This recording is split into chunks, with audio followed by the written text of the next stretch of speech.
I got these QR codes in front of me. I got Devin Dampier, new merchandise, a new merch drop. And I got QB1 sitting right next to me here at the Red Zone store. We're going to start the show off with him. The Sean O'Connell Show today and every day is brought to you by our friends over at Big Willie's. 1717 South Main in Salt Lake City. Craft food menu, craft cocktails, cold beers on draft. The place for your family party for the holidays, for your Saturdays where you want to catch every single game. You're watching Mammoth hockey, you're watching the World Series. Big Willie's is the spot for it. Let's get right to it here at the campus store. Devin Dampier, my friend, how are you? I'm doing good. How are you? Man, it's good to see you. Man, happy to be here. I'm not going to lie, I was sad to not see you on the field on Saturday night, but ultimately it worked out. How are you feeling right now? How's the leg? How's the body? How's the health? Really good. I'm happy, my team performed the way they did, both sides especially, but offense obviously, Bird handled the situation great.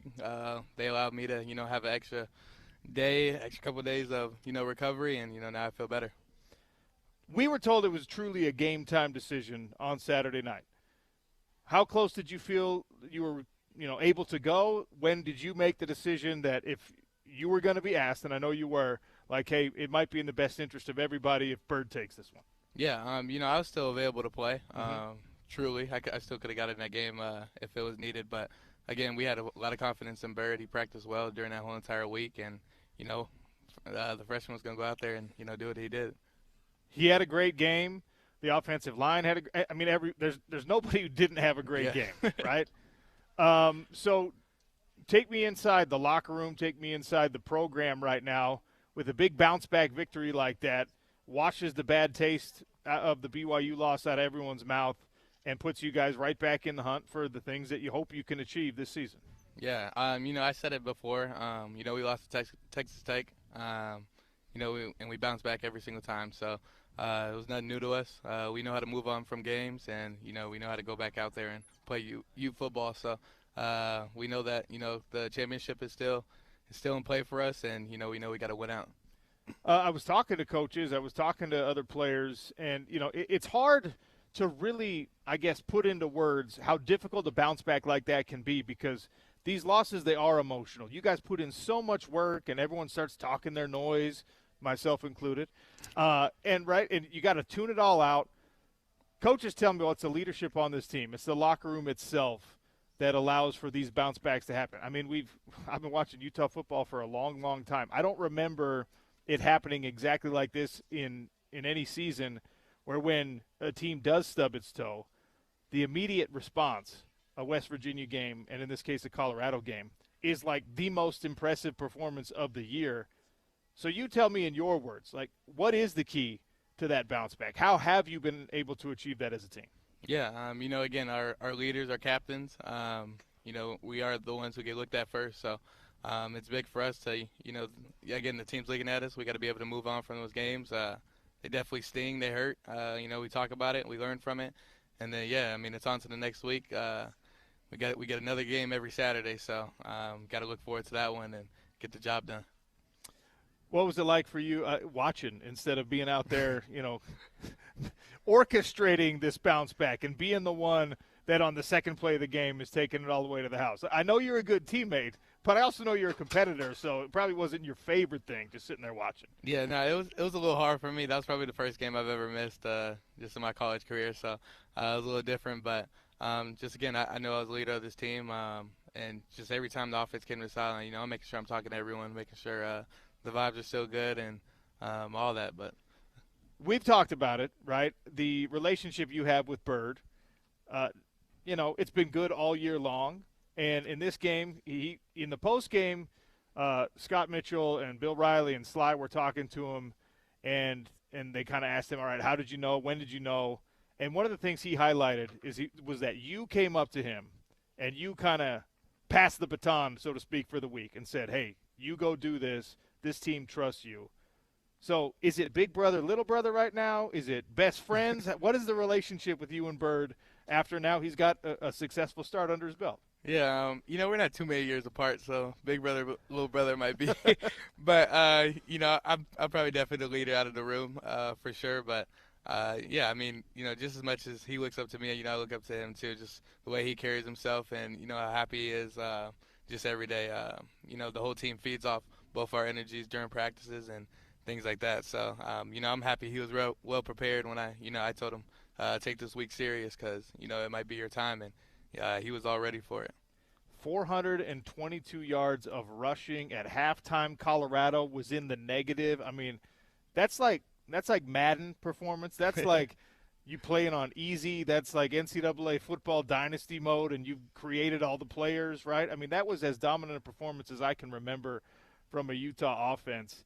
As you're game planning, because I know you were practicing during the week, as you were game planning and you were watching the film and you were preparing, did you have a sense that it could go that way against Colorado? Yeah, we got full confidence in our team and the way we've been running the ball all year. So, we didn't expect nothing different to go in this game and showcase that well. In our O-line, they had a little, disrespect towards them before the game. However, they wanted to take that, and they took it the right way. We definitely showed that in the trenches. We went up front, and again, that makes our playmakers have the best possibility of scoring the ball. Okay, so what's the right balance? Because I know that there's an effort to kind of tune out the noise, and if there is disrespect, to just ignore whatever.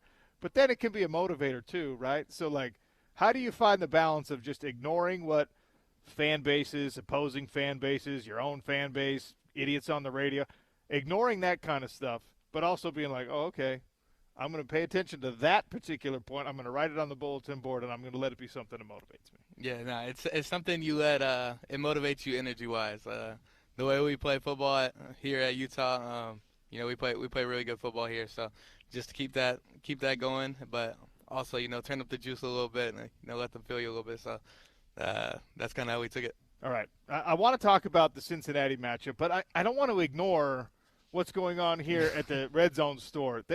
This is such a foreign thing because, I played in the dark ages when nobody had NIL deals, when they couldn't put names on the back of jerseys. If you knew whose number was on the mannequin, but you were just like, don't put the name on there because then you got to pay a player or whatever. You don't, not just Devin Dampier jerseys and shirts and hoodies, but like you got your own graphics here. We're working with this Spider-Man theme. Tell me how this came about. My agents, they did a good job. They got reached out to, and especially NIL, the store. They had some pretty cool ideas. They presented it to me, and man, I was like, let's go with it. That's pretty sick to, have that, and just the amount of people I see at the games, with just being able to wear that merch, it means a lot to me, honestly. Especially, my parents were just telling me every time they come to the game, they're catching someone at the airport wearing something. So, that's pretty cool as a community to know they're behind me. Whose jersey were you wearing when you were coming up? Like, you're a 10-year-old Devin, right? You're going out to play football with your boys or whatever. Whose jerseys were you wearing? Because we've learned this about you. You're a fan of players probably even more than you're a fan of teams. So, yeah. So when you were taking, you're going to the store with mom and dad, you're like, hey, let me get that number 4 with the Spider-Man webbing on it. Who was that for you? I had a Brett Favre jersey, to be honest. Brett Favre? Yeah, Brett Favre. That's where Man, you surprise me every time I ask you about what's your favorite sport besides football? Soccer. Who's the guy's jersey? All around. Brett Favre. Okay. It's not what I would have expected, but I love it. Yeah, the Brett Favre jersey, that stuck with me, though, for a pretty long time. Had the Brett Favre Packers, right? Yeah, not Brett Favre Vikings or Jets. My parents are big Vikings fans, so it was a little crazy that I had the Packers one on. You do have those Minnesota roots. Did that? Was that like an act of defiance wearing Packers gear around? Like, were people giving you hate at school for stuff like that? Well, I was there for a little bit, but one of my cousins is a huge Packer fan. So when the game happens, it's always the family's a little bit on one side or the other. Is that why you wear 4? That isn't exactly why I wear 4, but he's a great person I was able to look up to and be like, I can represent 4 probably. Okay, all right. Devin Dampier is our guest here on the Sean O'Connell Show. Happy to have him at the Utah Red Zone. The new Devin Dampier merch is released, is out, is available. Man, you've got the Spider-Man theme going. Probably incorrectly, we've taken some credit for the Spidey Sense stuff, because we were talking about that in our first conversation. The NIL company, you've really leaned into this. It works. Yeah, I love it. I think it's very me. It's Are you very a Devin. are you a fan of the comic books? Are you a fan of the Spider-Man movies? Yeah, I'm a big movie guy. I gotta get in the comic books though. So many people say the books are better, and it's like, all right, I gotta get that time. When I was a kid, we were very into comic books. X-Men was my thing. My brother and I had like the subscription. They send it to your house every month. That was 30 years ago, and now there's so many different titles. There's so many spin-off stories. I couldn't even follow all of it. So Yeah, there's a lot. good luck getting into it now.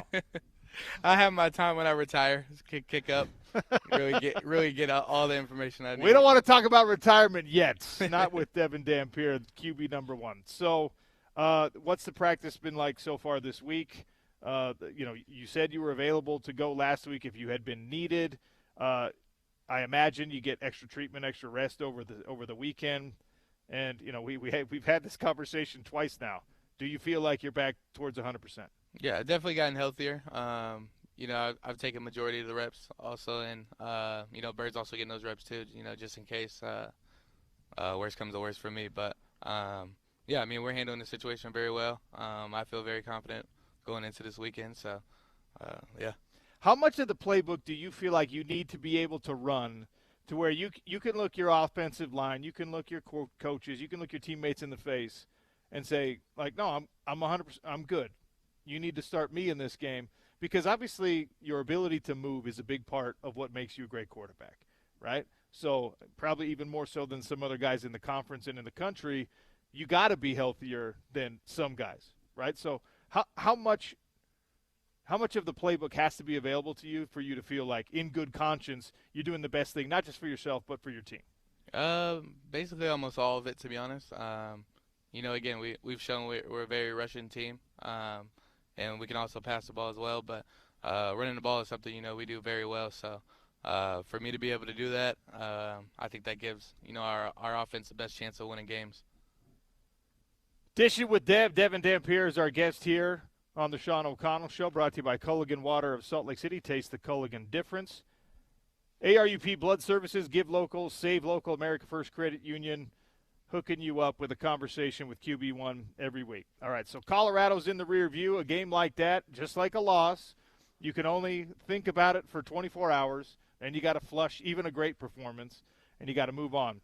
Now you've got Cincinnati, a really good team, a top 25 team, one of the most prolific offenses in the conference and in the country right now, one of the most efficient quarterbacks in college football on the opposite side of things. What are you seeing? I know you watch the defensive film a lot more, but what are you seeing from Cincinnati, and how can you attack them? Yeah, a great team all around.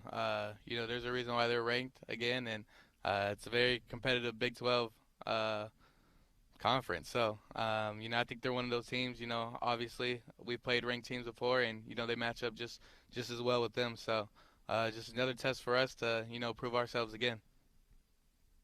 When you look at their defensive line in particular, they got the Corleone kid who's thought of as an NFL prospect at least. They've done a really good job of kind of leaning into the freak athletes on their team. They've got a bunch of guys that are, I wouldn't say depth is their strength, but they got a bunch of guys with crazy speed, crazy measurables. Is anyone popping out to you when you watch that film? Yeah, I guess I couldn't say one in particular, but I will say, up front, I do think they do a great job, with what they do. Especially, I'm a big on formation and, how they play us and things like that. So, X and O's wise, they do some things that are a little challenging for, the offense to work around. And, again, when you have the athletes to be at that spot and do what they do, they have a talented group as well. So, you put that together, we're going to have to put our best foot forward to have a great outcome. When you we talked about this last week as well, when you have a guy or a couple of guys that at this point in the season, you're now more than halfway through, and, some of these young individuals, Buchanan, Bray, as we talked about a lot, really starting to come into their own, adding another wrinkle to an offense that you're very comfortable in. You know this whole playbook. You ran this thing last year. Now you've got a couple extra weapons at your disposal as these guys kind of really grow into their college football bodies, their college football confidence, things like that. How much does that add to this offense? Because if you're Cincinnati and you're watching the film, you have a couple of weeks where you can say, oh, man, this Bray kid, they're actually going to use this guy. But it's not like they got a full season of it, so you could still surprise some teams with stuff like that. Yeah, for sure. Especially the way those young guys been stepping up recently too. Yeah, I mean it's very we're a very wide open offense. Again, that's why I need to be at being able to run 100% of the offense because we do so many things in so many different ways. So when our players are able to do those things at a very high level, just puts a lot more stress on the defense. As we talk about the new talents that are emerging, one thing that is a staple of what you guys are doing, and we expect it to be a staple of what you're doing, is that offensive line. They've done a good job of protecting you for the most part this year. They did a phenomenal job against Colorado of opening up the holes.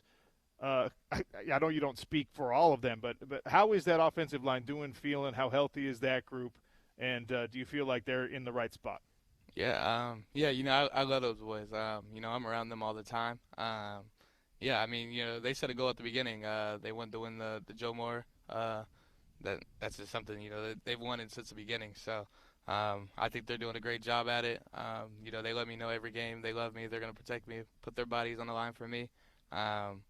Again, no one's ever 100% healthy in football. That's just how the sport works at this point. But the fact, if you watch them boys, you can't even see it. They're real troopers. And yeah, I love those guys. By the way, that offensive line, that Joe Moore Award, awarded every year to the best offensive line in football. Jeff Schwartz, who's a weekly guest on the show, is part of that voting committee. And I ask him all the time, is Utah still in the running for that award?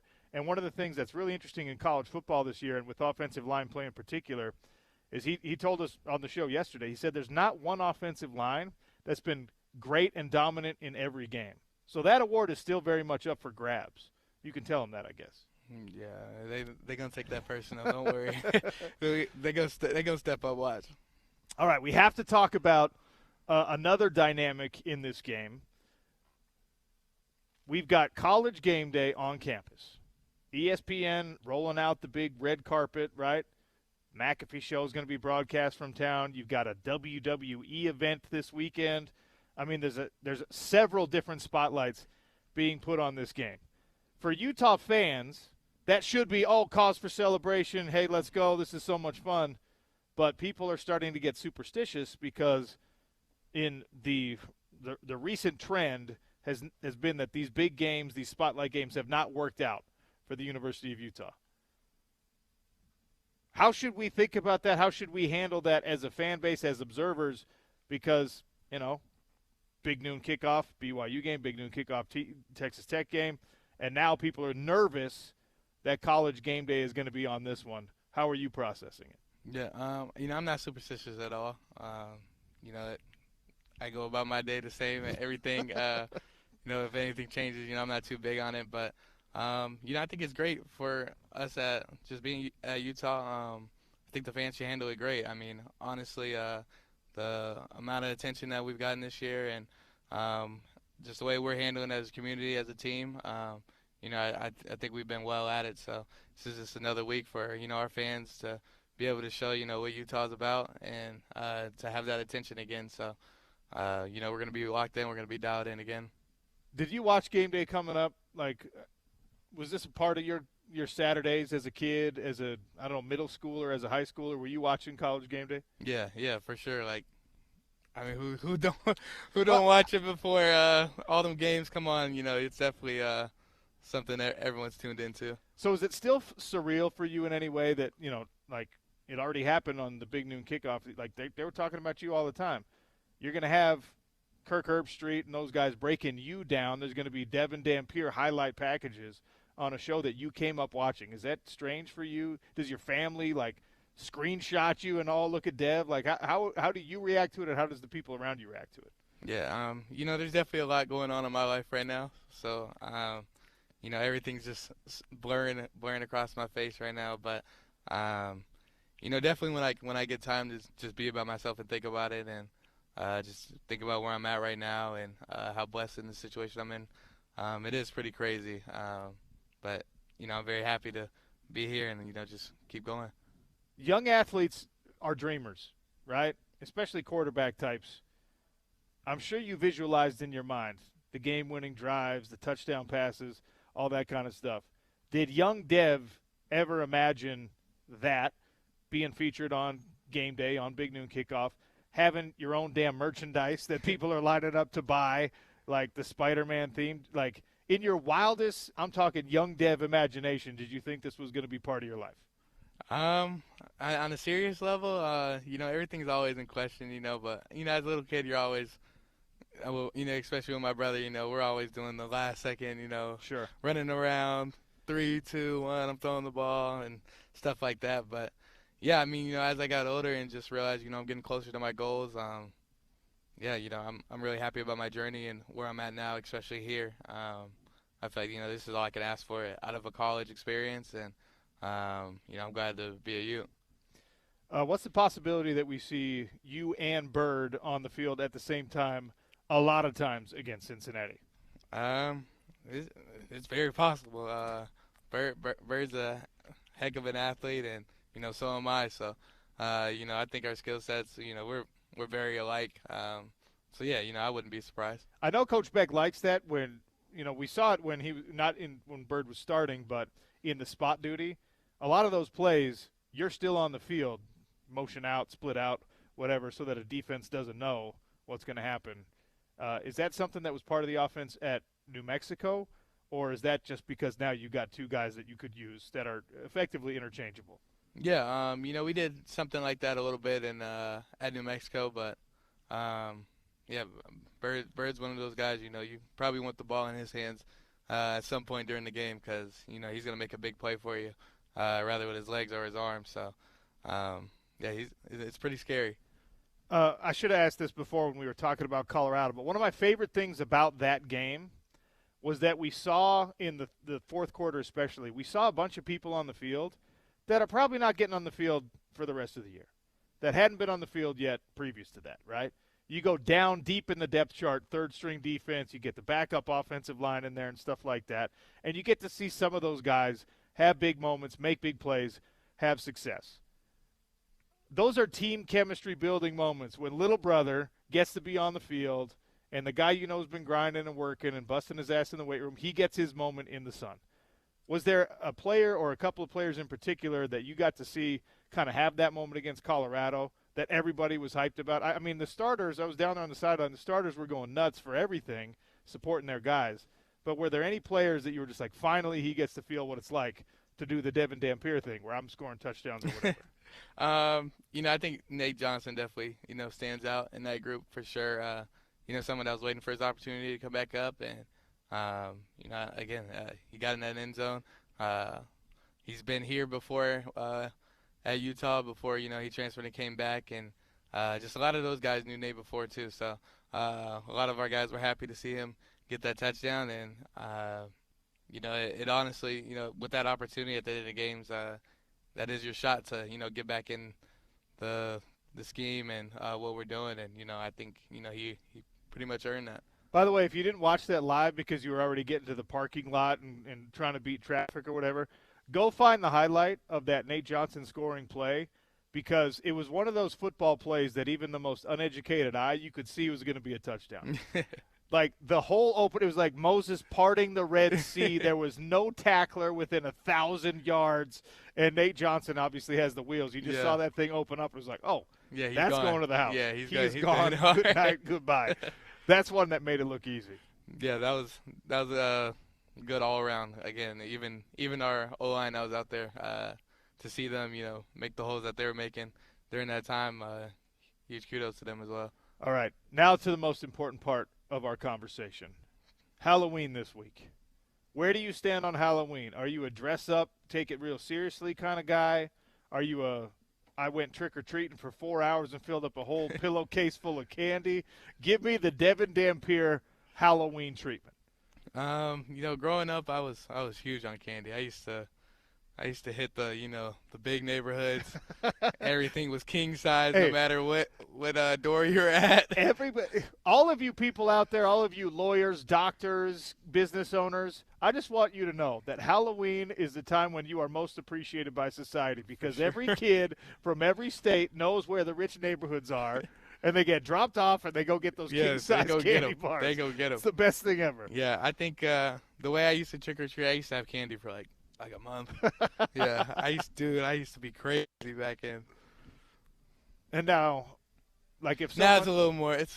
Now I'm on the treater side. You know, I give the treats out. You hand out yeah, candy. I've done it a couple times. Okay. Do you dress up? Do you still like? Because I'll be honest, I got little kids, right? So Halloween is fun for kids. I love like regular adult me without kids. I'm not dressing up. I don't care about Halloween at all. You're kind of in that phase of life where you get to decide, do I still care about Halloween or not? Like if someone says, hey, Dev, dress up as Spider-Man, are you doing it? Oh, of course. Okay. I might dress up as Spider-Man, not on Halloween. That's kind of weird. But I mean, it is college though. College Hall weekend is definitely a thing. You know, we got a game this week, so you know it has nothing to do with me. But so how's that going to work for members of the team? You guys, Friday night you can't go to Halloween parties. Yeah, we're excluded. You can't go trick or treating. Saturday it's a night game, so I mean everyone's going to be in their costumes at Rice Eccles Stadium, I guess. You guys don't get to enjoy Halloween this year. Yeah, see, we got to win, so Sunday will be great for people who want to still make that. So, got to get it done on the field first. Save some trick-or-treat candy for Devin and for the rest of this Utah football team because they don't get to trick-or-treat. They don't get to go to the Halloween parties. But we're hoping for a big win against Cincinnati. Dev, it's always great catching up with you. Congrats on all this new stuff you got going on. Anything else behind the scenes that we don't know about yet? Or like you working on a movie or a documentary or anything like that you want to tease? No, I ain't got nothing going on. It's pretty crazy right now. All right. Come to the Utah Red Zone store. We're on campus. We're going to have players and athletes from the department coming through all show long. Devin Dampier, the new merch drop. You got to check these out. The number 4 jersey with the spider web. You got the Devin Dampier as Spider-Man hoodies out. The crew necks as well. We got more players coming. We got a lot going on. That's Dishing with Dev, brought to you by ARUP Blood Services. Give local, save local. Who else are we? The America First Credit Union, obviously. Culligan Water of Salt Lake City. Taste the Culligan difference. Dev, good luck this week. Thank you. You're the man. Polylift Concrete Lifting and Piering. That's the one I forget. Those guys also hooking you up with Dishing with Dev. We're just getting started at the Utah Red Zone store on the Sean O'Connell Show. It's ESPN 700, 92.1 FM.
Welcome back to the Sean O'Connell Show on ESPN 700, 92.1 FM. We jumped right in with Devin Dampier, QB1 for the University of Utah football team. We're going to have, well, we think we're going to have, we're efforting, we're trying to make sure we can have a full slate of Utah athletes today on the show because we're up here on campus at the Utah Red Zone store, the flagship store. You know where it's at, just slightly north, mostly west of the library. And if you are a follower of Dave Portnoy, you know that this is one of the best bookstores in the country. The selection, by the way, really is phenomenal. The hat wall is kind of right in front of me. They just continue to knock it out of the park. I'm definitely going to spend more money than I want to up here today, but that's just something I'm going to have to deal with.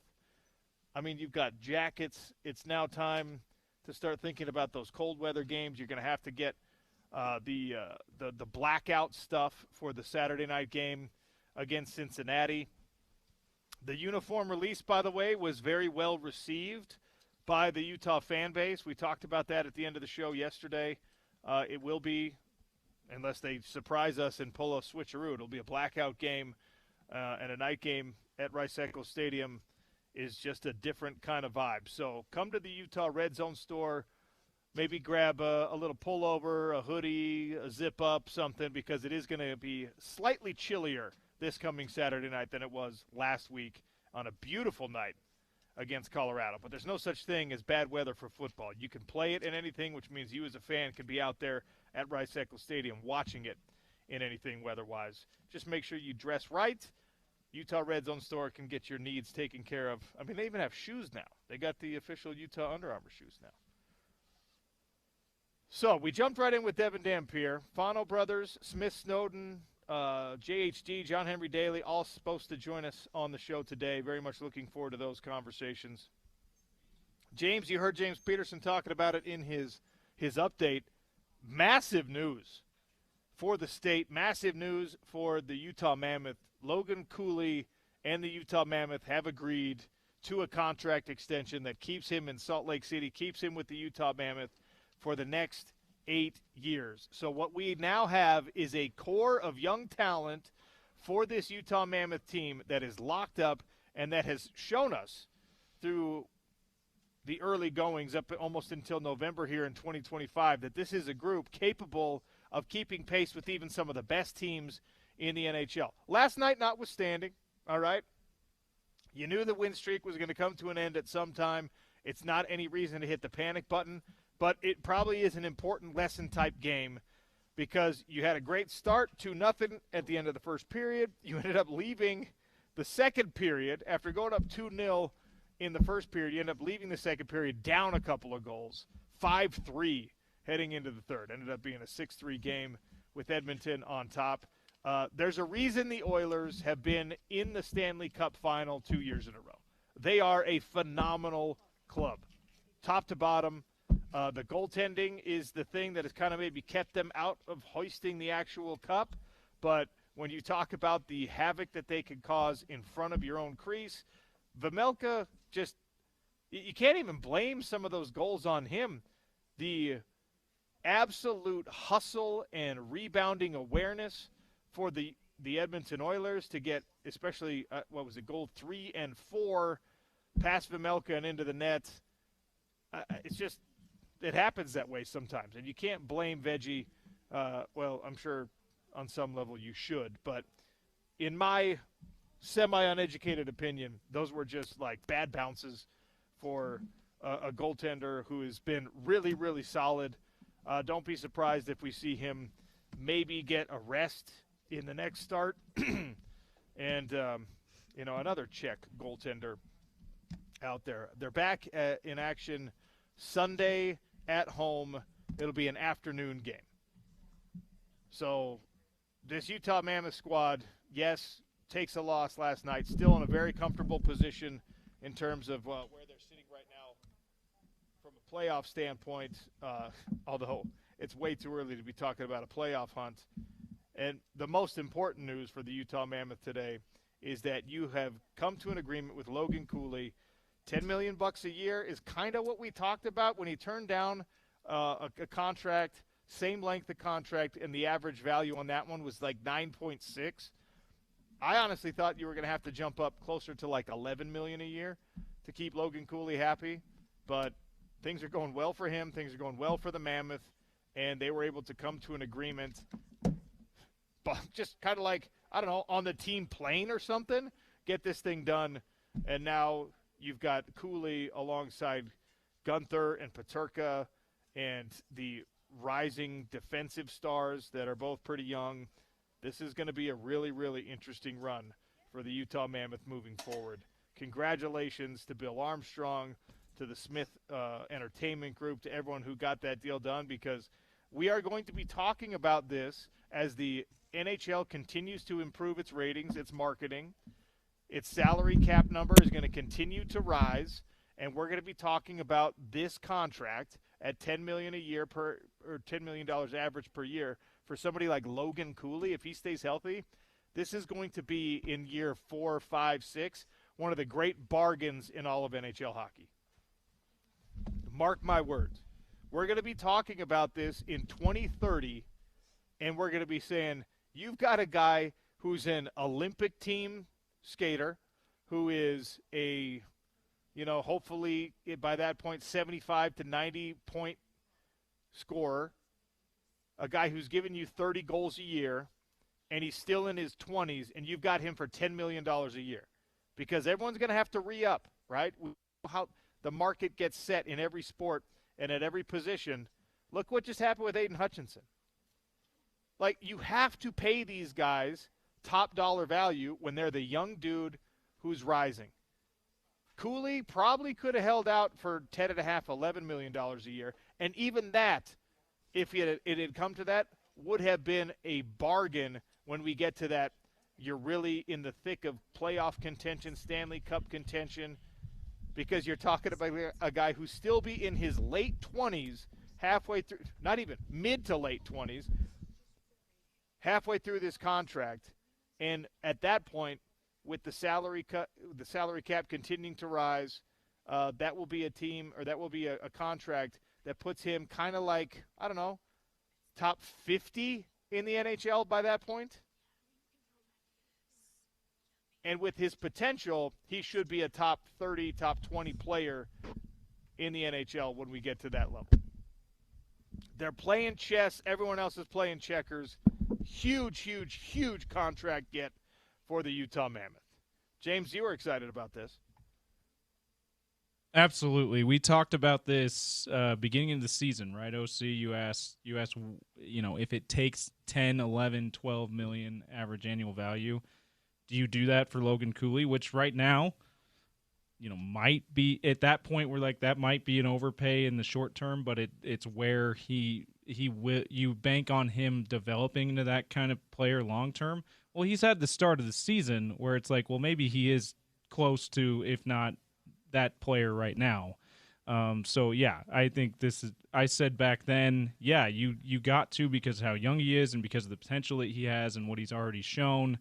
Has shown you enough that he will develop into that kind of player, and he seems to be ahead of schedule with this start to the season. So absolutely love it. You got to keep your young players and that are big talents like Logan Cooley.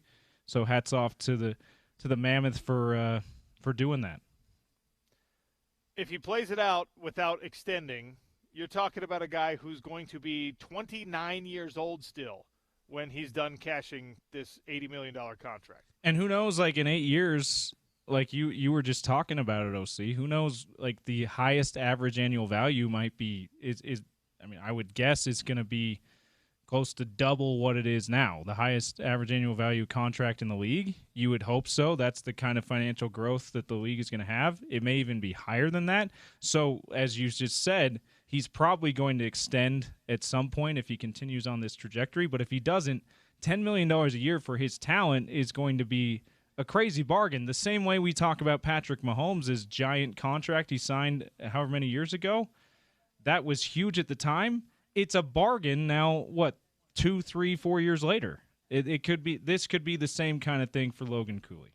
We're not yet at a place where you could put Logan Cooley in the same conversation as Draisaitl, Austin Matthews, Nate McKinnon, Connor McDavid.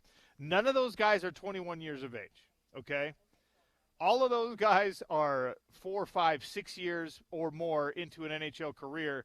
They have, quote-unquote, earned those big paydays by being productive, by being star players, right? This is a potential contract. This is a contract being distributed on potential, on the vision for what Logan Cooley is going to become for this team. Right now, the biggest contract in the NHL in terms of average annual value is Kirill Kaprizov from the Minnesota Wild. He just signed this, right? 8 years, $136 million. That keeps him with the Wild through 2033, 2034. So he's going to play out the rest of the contract he's currently on, which ends 2026, 2027. The 8 years then kicks in after that. He's there through 33, 34. That's a $136 million contract. That is $17 million a year. So this is already kind of a bargain for the Utah Mammoth. Now, he being Cooley, doesn't have the track record to say, all right, well, you got to give me what Kaprizov is getting. Kaprizov is 28 years old, though. I mean, look what we're doing here. This this is a coup. This is a win. This is going to be talked about. This whole Utah Mammoth roster, by the way, is going to be talked about 3 years from now when they're hoisting a Stanley Cup. We're going to be like, Bill Armstrong is the best in the business. 3 years. Guaranteed cup in 3 years. Is that what I just heard? Look, He's Sean O'Connell guaranteeing a cup in 3 years. Look how ahead of schedule this team is in the early part of 2025. They've been so good to start the season. They've been so good. Last night notwithstanding. Absolutely. I mean, find me an NHL team that hasn't had a half dozen of those nights through the course of a season. I mean, it's 82 games. Like, same thing in the NBA, same thing in Major League Baseball with double the games. Like, the best teams lose games. Newsflash, hot take. No one's going to go undefeated. So, yeah, and as you mentioned, losing to the Oilers on the road, the team that's won the Western Conference the last 2 years and has probably the two best skill players, if that's a thing, if that's a term in hockey, I'm not sure, but the best goal scorers in the league, maybe the two best singular players in the league on the team. You go to Rogers Place to face that team. Like, yeah, it's no shame losing to that team. By the way, since we're comparing contracts right now, Cooley through 11 games played, 8 goals, 4 assists, 12 points. His plus minus is at +5 for the highest paid guy in the league, Kaprizov of the Minnesota Wild. 11 games played, 6 goals, 9 assists, total of 15 points, but he's at -5 in his plus minus. Okay, so boom. $17 million a year or $10 million a year. You're getting effectively the same player, but your guy is 21 instead of 28. Do we see what a victory this is, people? Wow, huge. Shout out to the Armstrong family, Bill and Chris Armstrong, for getting this done. Actually, I don't think they're related, but they happen to have the exact same last name and be running the Mammoth front office, which I think is fantastic. All right, Sean O'Connell Show continues here from the Utah Red Zone store. We got the hot lunch coming. We've got more players, more athletes. They're heading in right now. There's a hush of anticipation settling over things here at the Utah Red Zone store. It's the Sean O'Connell Show, ESPN 700, 92.1 FM.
keep stepping on this wire.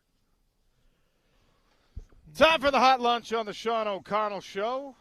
We're coming at you live from the Utah Red Zone store on campus. We had Dishing with Dev live and in person. We welcome in Smith Snowden and Logan Fano, two defensive stalwarts for this University of Utah football team, coming off a massive performance. They're joining me for the hot lunch. I have BGR Burgers. Grilled Right is hooking us up. It's the salad today, the chicken salad. It smells delightful. I am trying not to let my mouth water too much and make me sound bad on air. I am not going to share with these two fine gentlemen here. Sorry, fellas. That's all good. That's all good. So, Logan, Smith, welcome. Let's talk about this game against University of Colorado. Did you all know before the game started that it had potential to get out of hand for the Buffs like that? Were you, like, was there something, I don't know, in the air at Rice Eccles on Saturday night? Smith, you first, the week of preparation and practice. Did anything give you a sense that it was going to be that kind of performance? No, it's funny. It's funny you said that. Me and Logan were just matter of fact talking about it. We honestly no. I wasn't expecting it to be a game like it was, but you know the guys had a great preparation week of practice, and I think it just showed. Right? I think it showed. It absolutely did show. We caught up with Morgan Scally and talked about, you know, how the decision is made to be incredibly aggressive in a game like that, because you can't. It's every game plan is obviously catered to the particular opponent, and for you, Logan, when you started in practice to kind of get the sense like, oh, we're getting after him. We're going to be coming after this quarterback. We're going to be coming after this offense and throwing guys downhill. That I imagine that's the kind of game that's fun for you to play. Yeah, I mean that's why you come to Utah to play defensive end. You want to get after the quarterback, and Coach Scally does a great job at scheming up ways for us to get after him. And yeah, I think last week we prepare every week that same way and prepare to take it to whoever we're playing that week. And I think just last week was an example of the work that we put in throughout the week. So when you're a member of the media, they, after the end of the first quarter, if you're in the press box, they come and they hand you a little printout of the sheet, the stats, like this is how it's going so far. And you kind of, you get on your Twitter and try to sound smart, right?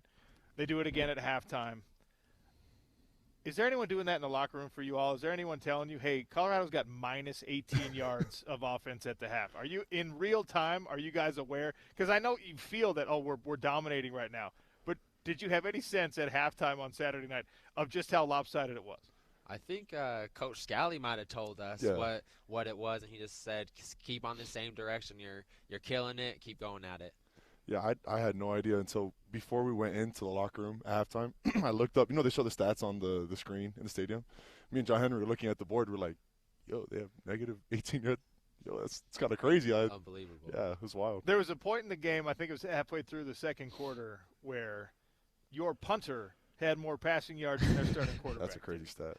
That's a crazy stat. True. Yeah. It was an insane stat. And look, I mean, negative yard, like, when you're playing defense, you want to keep any opposing rusher to under 100 yards. You want to, keep an opposing offense to 200 to 300. To be realistic, that's a great game. Yep. When you've got someone at negative yardage, it would be easy at halftime to be like, all right. I mean, the score at halftime, that game was already out of hand. It would be very, very easy to kind of take your foot off the gas pedal a little bit. I didn't get the sense that you all did that on Saturday night. No, not at all. I mean, we had some extra motivation given to us at halftime. Coach Witt reminded us of a play that had occurred last year against them, and that kind of just fired everybody up again. Like, what was the play? They threw like a reverse pass when they're already up by like 2 touchdowns, and that kind of that lit a fire under everybody again that we're going to get out there and get after it again. Okay, wait. So you're in the locker room. Game's already over, if we're being honest, right? Probably feeling it, feeling good. Everyone comes back from taking their halftime pee or whatever, and Coach Witt's like, no, remember what these guys did to you last year? And that got everyone fired up again? Yeah, I think it comes down to us playing all 4 quarters every single week, but Coach did remind us that, things kind of got out of hand last year, and they kind of wanted to keep running up the score, doing their thing. So Coach was like, don't forget that. Let's, play all 4 quarters like it's 0-0 right now. Yes, sir. Halfway through the third into the fourth quarter, starters are sitting down, relaxing. I know that the backups, they want to keep the goose egg on the board. Unfortunately, Colorado's able to put together a nice little drive. But that's not to say the backups didn't play well. They continue to play incredibly well in that game. I asked Evan the same question because you all are used to being starters, having everyone call your name. You know, you're on that field. You know what it feels like. There were guys in the game on Saturday night that's the only action they're probably going to see all year, right? That could be, for some of them, the only action they see in a Utah uniform. And there's always this, like, kind of big brother, little brother dynamic with certain people. Was there anyone, Logan, you first, was there anyone that you were just excited to see him get his shine, his moment, go out there, make some plays in a backup role? Oh, I mean, the two guys that came to mind immediately are Elijah Ellis and Cash Dillon. It was awesome to see Cash get home and, I mean, show what he can do on Saturday. That was sweet. And then Elijah, I mean, everybody knows his family is the football family, and to be able to see him, you know, step up and show that he's one of those guys too. He's just like his brothers. I thought that was sweet. He ended up tied for team leader in tackles. Played a great game. In a quarter of it was play? crazy. It was pretty crazy. But that's what he's capable of. Kid's a playmaker. Player. And you just gave me two names of guys that will obviously be a big part of Utah's plans moving forward. But, Smith, I want the same question for you because defensive backfield, everyone swapped out. Yeah, no, honestly, the first name that came to my mind was actually Tui as well, Elijah Ellis. Seeing him out there do his thing just fired me up. I think as DB standpoint, most of the DBs have actually got some pretty good reps. And after the game, I told Coach Shaw, I was like, dang, when it came Monday and you get to see how many reps everyone gets in the game. And I was like, dang, this is the most reps everyone's gotten, like, in a game. And Coach was like, I know, I haven't even seen nothing like it. So it was cool to just see everyone out there. Another really, for me at least, really interesting thing about this game is sometimes you will see in a dominant defensive performance, there'll be a guy or a couple of guys that have just like a huge night, right? And that guy, you'll look at the stat sheet afterward, it's like, oh, he had 16 tackles, he had 3 tackles for loss or whatever. There was a pretty even distribution of defensive production in this game. It's like everyone got their chance to eat in this one. Was that by design in the game plan, or is that just how it played out? I mean, I think when you have the roster that we have and the players that we have on defense, I mean, anybody at any given time can have a game like that. And so it just happened to be everybody had that kind of game on Saturday. No Lander for the first half, and that can be a problem. It was not a problem for you guys. How did you compensate for his absence? Trey Reynolds. Yes, sir. Trey Reynolds went out there and did his thing. He made every play that he needed to. I think Coach said he graded out at like a 96, and I don't know how all the other coaches grade, but Coach Shaw does not play. It's, you feel good with the 70. You might feel like you played a great game and score out at like a 65. But, no, they said Trey graded out like a 97 or something from the coach's grading point. And, yeah, he did everything he needed to do, and he was lights out. That's pretty incredible. He's one of those guys, right? Like, we do this thing in sports talk radio. Who's going to be the defensive MVP? Who's going to be the breakout star? Sorry, you're both disqualified from that. We already know you. We already know your names. You know what I mean? Trey Reynolds was not on the radar for most people. A couple folks would text in and say, "Hey, watch out for this guy." John Henry Daly was a name that came in a lot, and he's obviously lived up to that. Yeah. But it's really interesting to see when nobody said Benny. Benny's one of the best players on this team now, right? Country. Yeah. It's really, really incredible to see kind of like the surprise players because you all probably are less surprised by it. You see the work that's happening in practice. But for the fan, it's like, well, I don't know who that guy is. Former walk-on from Olympus. And I don't know how somebody like that slips through the cracks in recruiting. Yeah, that's what we talk about all the time actually in the DM room, just how guys like Benny, they just go totally unnoticed and then show up and freak athlete, runs like a 4.4, jumps 40 inches, and I mean, obviously a playmaker. Strong as an ox. Yeah. From a family of great athletes as well, it's like recruiting is like everyone's getting better at it, but it's still such an inexact science that guys can be missed. And thankfully there's, the transfer portal for people to climb the ladder and things like that now. We got Logan Fano and Smith Snowden here on the Sean O'Connell Show for the Hot Lunch. Hot Lunch brought to you by BGR. That's Burgers Grilled right there in the heart of Sugar House. Everything they make is absolutely fantastic. 1202 East Wilmington Avenue, Suite 120. Tell them OC sent you. They'll give you a discount on your lunch, on your dinner, on whatever it is you order at BGR. That's Burgers Grilled right. All right, the reason we're here, NIL opportunities are a thing in college football. You guys have your own signature shirts. Logan, I wish we had a better visual element to the show for all the people out there driving. I got a Smith Snowden signature shirt. It's kind of like an old school Glamour Shots where you have like the faded Smith game shot in the helmet, and then like the media day, the media day seated pose here in the foreground. Logan, tell the truth. Are you buying one of these? Are you rocking, for sure. You're for rocking sure. one of these. Yeah. Would you say yes if Smith wasn't sitting next to you? Oh, totally. My dog. Yeah. Come It's a nice looking shirt. It's a great shirt, actually. You can come into the Utah Red Zone store, scan the QR code. They actually can print these things up for you right here in the store. And Smith, of course, the Fano Brothers shirt, Logan and Spencer. I know you're rocking one of these. Come on, my dog. Yes, sir. How competitive? I've asked Spencer these questions. I haven't had a chance to talk to you about this. How competitive are you as brothers? Obviously, you play a position where you actually get to go up against each other in practice sometimes. How competitive are you as brothers? It gets pretty bad sometimes. It gets pretty bad. But, I mean, that's what brothers are going to do. And you guys are like roommates and stuff too, right? Yep. Yeah. You get sick of each other at this point in the season. You're getting sick of your teammates. It's your brother. It's, it's also your roommate. Yeah. Who's cleaner? Oh, me. I'm definitely cleaner for sure. Yeah. I think linemen, they're just naturally a little bit more, not as tidy as other positions. So, I mean. For people who didn't play football at a high level or otherwise, O-linemen are disgusting in general. I don't know. Like, you hate to stereotype and to generalize, but I don't think I've ever met an offensive lineman that wasn't just a barn animal. No, actually, Caleb Loam was pretty clean. I can't lie. He's pretty tidy. Shout out Caleb. Shout out Caleb. But Spence, he's not. He strikes me, your brother, as someone who's, like, relatively humble on a natural level. Like, a lot more humble than I would be if I was getting talked about the way that he is, right? Yeah. Do you have to keep him humble, though? No. Which is funny to say because usually, you try to humble little bro. But he's been really good about it. Like, he's just the same old Spence, likes to play Super Smash Bros. And Pokemon Go and, build Legos. So, I mean, he's still the same guy. Oh, my gosh. How has it been navigating this NIL stuff? It's such a different world in college football than it used to be. People are calling you both in the transfer portal in the offseason.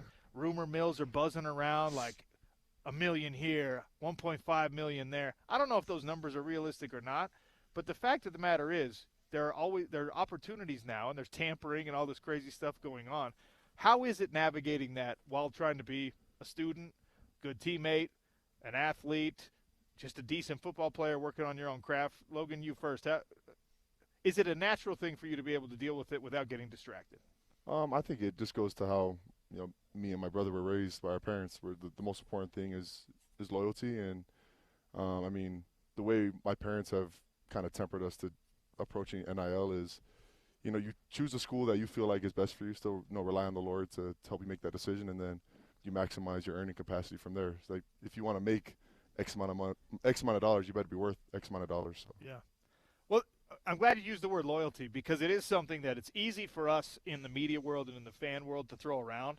Oh, this guy's disloyal. Oh, this guy's – when everybody on planet Earth, it's your job to be a football player. You're effectively pros now. If someone comes to me and says, I'm going to give you more money to do this on a bigger stage or on at least an equal stage, I'm going to have a conversation with my bosses, and loyalty is not really going to come into play, right? So, Smith, how do you factor in loyalty versus business acumen? Loyalty versus the money does matter, being a professional, right? Because every one of us would love to say, loyal till I die, Ute till I die. But if the opportunities are out there, and it's not just for the Utes, right? If you're a Coug, if you're a Weber State Wildcat or whatever, you want to be loyal to the coaches that believed in you first. But there's a business element to this now. How do you balance the two? I think you said it perfectly. You said business, and realizing that, we are in a business, and that's just kind of what it is now. But obviously when we talk about loyalty and just knowing the relationships that you can build with your teammates, because I don't know, Logan and like this whole team just we're really tight. You know what I'm saying? Facts. So just trying to weigh in relationship over like the business side of it. But Sure. obviously, it's a business. You got to do what you got to do. So, I mean, we've talked about this in the off season. There are guys from every school that go to other schools. Back in the day, if you left, you were a scholarship athlete and you left, people were like, what the hell's wrong with that guy? He quit on us. He's not our dude anymore. You probably can't have that mentality about it anymore because it is a business. And, like, that's not how an NFL player handles it when his guy gets traded or his guy goes as a free agent. So are you able to maintain close relationships with the guys that you played with before or guys that came in late, stuff like that? Yeah, I still talk to a lot of my homies that had transferred away to just to check up on them, see how everything's going. But like when it comes to like in the season, you gotta it's right here. Yeah, it's right. Got to be where your feet are at and who you're with. That makes perfect sense. Let's focus for a minute here on Cincinnati. This is a team like last week. You all made me look pretty smart because I came on Friday and I said if this Utah team just runs the football against Colorado, it's a big win. You get the bad taste out of your mouth, everything's fine. This is a different dynamic. Cincinnati leans onto their offense pretty heavily. I think this week is a lot more about what you all do against the opposing offense than the reverse. So what are you seeing on film, Logan, from Cincinnati and that quarterback who's one of the most efficient guys in the business? Yeah, I mean, it starts with him. I think they have a really good quarterback. And, I mean, if we want to win this game, we got to find a way to shut him down. So we're planning on putting together a good game plan and getting after him. So he is the least often sacked quarterback in the country. Your job is to sack quarterbacks. How, if he's still, avoiding the pressure, if he's getting the ball out quickly, how do you make sure you and JHD and Cash Dillon and all those guys are effective from your position? Just got to find a way to get to him, let him know that, he's getting it out quick, but we're right there. So, Coach Scally, he's a genius, and we're gonna trust in his game plan this week, and we know he's got something cooking. An even bigger matchup is obviously quarterback versus coverage. What are you seeing, Smith? Yeah, they have some good receivers. I think there's two receivers that both have pretty similar yards with about just under 500. So that that's a pretty productive season as of right now. They're still stacking to make more plays, but I think it will be a good challenge for the secondary, but we have a D-line that's going to give a lot of pressure, and the thing that we didn't talk about, they get their hands up. So our D-line get a lot of PBUs, and that's something that people might not realize. So that's something we can rely on them as well. Smith, I haven't had a chance to talk to you since the Arizona State game, and I know you got to move forward and you got to take it a game at a time, but it felt like that game – against the dude who's projected to be a first-round draft pick, that's one of those games where we consider it in observation a litmus test. Like, all right, is Smith as good as we think he is? And the answer in that question was yes, 100%. If it's resume tape for the NFL or whatever else, that was an incredible performance. How did you pull it off? What went into all of it? And, how did it feel coming out of that? Did you have that kind of reaction yourself? Like, well, if I can lock down this guy, I can lock down anybody. Yeah, I think the main thing that it comes down to is just confidence, and confidence in my ability, and confidence in the outcome, whether it's, good or bad, that I'm going to learn from it and grow from it. But, yeah, that was just a game I went into really confident. I trust the guys around me, and I trust my ability, and I kind of always have. So it's going out there and just playing my game, being where I'm at, doing my job, and that's all you can really ask is do your job, and you're playing good football. Yes, sir. I was laughing on the sideline at the Colorado game because their best receiver, his name's escaping me, I'm blanking on it right now. He's wearing bedazzled cleats. Omarion Miller. Yes, sir. He's wearing, like, shiny, sparkly cleats, which I love that. Except you have to not love it when you look down at your own cleats and you're down 53-7. And you're probably just like, why am I wearing these damn cleats? Like, have you ever had one of those moments in a game? Like, why did I put this stupid face paint on? Why am I doing all this fancy stuff with my gloves? I just need to play. Yeah, actually, in high school, it was the first round of playoffs my junior year. And I thought I was going to, try something different. I put like an arm sleeve on my leg And I was like, oh, this is swag. This can look so clean. I look back on, I was like, what the hell did I wear that? That looks so stupid. So ever since that, I try to keep it simple. I don't try to do too much. I mean, I realize I'm a defensive end. You know, we don't have to wear all this crazy drip like the corners and receivers do. We just keep it simple and, you know, do our job. Does Coach Ellis ever try to get you to tuck the jersey up and show off the abs like he used to do back in the day? I mean, there was one practice we tried, and then Coach Ellis, in that practice, me and John Henry, you know, thought it'd be funny to roll up our sleeve or our jerseys and, you know, show off our abs. We don't really have abs, but Coach Ellis rolls up his shirt right there. He's like 50-something years old. He's got an 8-pack still. We're like, okay, yeah, gonna put our jersey back down. Coach Ellis is a freak. He's a freak of nature. Freak. No, he is. That is why all of his children are NFL football Yes, players, yes. and the next one looks like he's got an opportunity to be that as well. No, Tui's right there. Yeah, it's not fair when you got that level of it's like it's being born on third base from a football perspective. All right, before I let you guys go, you don't get to have a Halloween this week. Is that a problem for you? Are you Halloween aficionados in I general? am a pretty big Halloween fan. Okay. So this week, my family, every Halloween we have a group costume that we do. I say every year. So this year, The whole Final family, the whole Final family. Wait, how many people is that though? Ooh, let's see. Okay, I have older sister, me and Spence, and I have 3 younger brothers after Spence. Then, you know, mom and dad, and then my dad's sister, my auntie Tiana, and her husband Ignace, their son Noah. So I don't know. I wasn't counting, but that's like the group that we have. That's like 12 people. 10, Yes. 12, Yeah. 15. Oh, and then me and my wife, and then Spence and his New- girlfriend. Newlywed. Yes, Everyone. newlywed. Congratulations. Couple Thank you. months, yes, Thank sir. you. Wait, when did that happen? How long you been July married? 1st. Okay. So it's been a couple months. Yep. All right. Okay. So we're dressing up as Lord of the Rings characters, and I won't be able to dress up on Halloween, obviously, but Thursday we have a ward trunk or treat that we're all going to. So. Wait.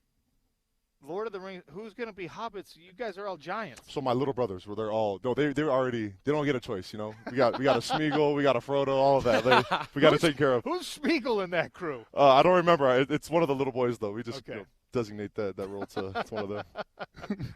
All right, Smith. What about you? Honestly, I know you love candy. I do love candy. I've been eating a lot of candy recently, but it's football, you know. We got a game. It is what it is. Made me feel like I'm not locked in my No, you're good. All right. The unpleasant question will be the last one. Big games, national spotlight, big noon kickoff. It has not gone well for Utah. Long before you guys were here, and this year twice now. Yeah.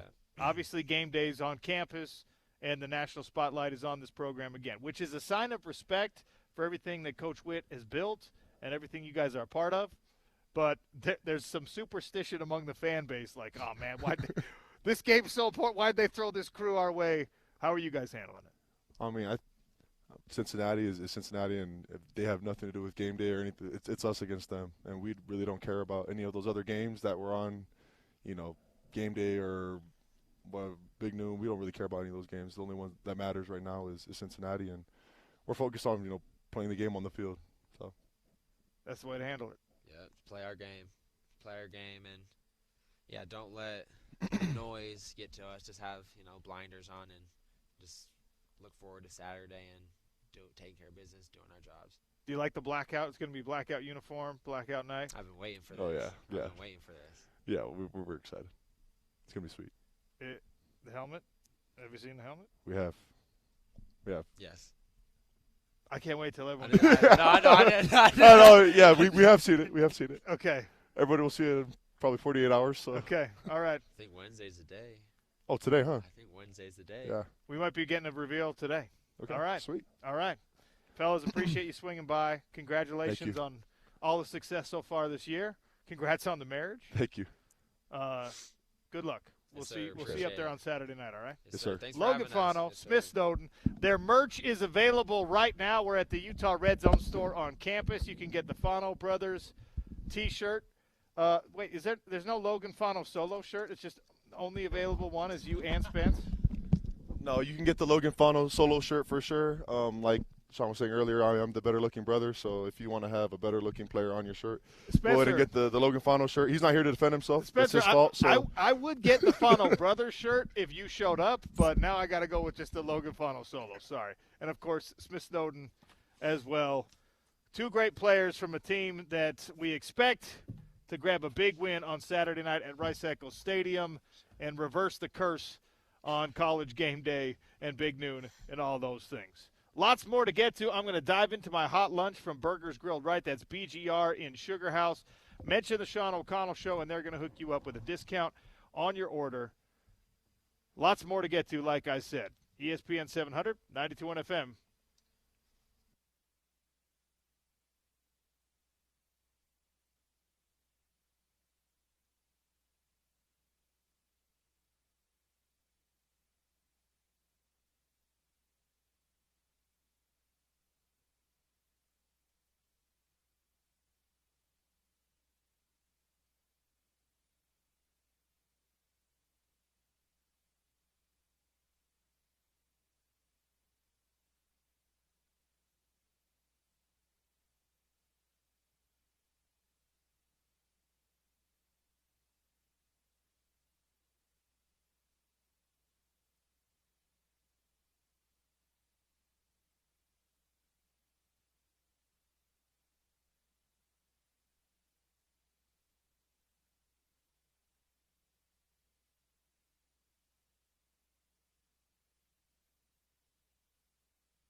At the Utah Red Zone store. We're on campus. And we have the pleasure today of welcoming several Utah athletes. We've talked with Devin Dampier. We've talked with Logan Fano. We've talked with Smith Snowden. Now, the best athletes on campus are arriving. McKenna Smith, Red Rocks, Utah gymnast, 10-time All-American. That's a flex. McKenna, welcome to the Sean O'Connell Show. Hi, thank you so much for having me here. 10-time All-American? Yeah. Okay, do you get a plaque for each one? Do you get like a little award for each one of those? No, I haven't, but I have quite a few from like conference All-American stuff. So. Okay. What is the Smith Trophy room with the McKenna accomplishments look like? Is it First of all, is it in your house or is it in like mom, dad, grandma, grandpa, whoever? Gosh, so if you're going from like club days, I think I have like a giant bin full of all my medals. Okay. That stays at my parents' house, and then all my NCAA stuff. It's at my house. It's sitting on my dresser. All right. Yeah. When did you know that gymnastics was going to be your life? like this? Oh gosh, like the college stuff, probably not until I was a freshman in high school. Okay. But I always knew I wanted it to be my life from when I was like 6. I had to choose between soccer or gymnastics because they were taking up too much time, and I said, one, I get to flip, so I'm gonna pick gymnastics. Part of the reason I asked that question, I'm the father of 3 young girls. Mhm. Right, I have a 6-year-old, I have an almost 4-year-old, I have an almost 2-year-old, Aw. and they're the best. They're the greatest. They love the Red Rocks, by the way. They love coming up here. We got the custom leotards. We're supporting the Red Rocks. Oh yeah. But it's so funny because, like, you know, one of them's tall, one of them's short, one of them's kind of in the middle. Yeah. And all that obviously matters in every sport. And, like, in gymnastics, like, if you're a dude playing football or baseball or basketball, you can kind of get serious about it in high school and still be okay. Yeah. Gymnastics are not that way. No, not really. It's a very, like, from the get-go, you kind of have to decide if you want to take it seriously or if you're doing it more for fun. But either way, I think it is super fun. Okay, well, that was going to be my next question. It's serious, right? Yes. You're a professional athlete. It's your entire life. And now, Yeah. thankfully, because of new NIL rules, you get to be a real professional on it, Yeah. right? But, like, it has to be your passion as well. And I've always thought gymnastics is the most insane thing because you do things. Everyone knows how to run, jump, throw, right? That's just everyone learns that. You all do things that the human body is not supposed to be able to do. Yeah. Is it still fun? Oh, absolutely. I have a blast every single day that I'm in the gym. It is truly my passion. I really like coaching too. I coached back home before I came to college. I used to get called the walking code because in gymnastics we have a code of points, which I don't know how to relate that to any other sport, but it's basically like all the rules, all the regulations. Okay, let's like... get into this, though. This is the really interesting stuff. So, like, we're talking about how a certain technique or a certain routine is scored, that code? Mm-hmm. Yeah. And you just memorize that? You know these things? Yeah. So they have like a list of like every skill that you can do in gymnastics is rated an A, B, C, or D, or E. And then if you do the FIG code, which is a whole other thing, they go up a little higher. But those 5 letters, so each skill has like a letter associated with it. And I could tell you probably almost what any skill is, like what its letter is and what it's valued. And then you could Yeah. extrapolate, like, what if you do a perfect routine, what the score should be for that routine based on these techniques being in it. Yeah.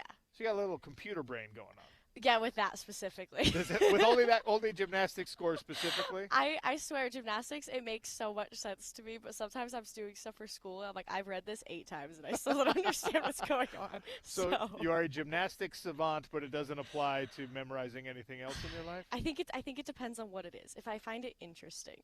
Okay. Yeah.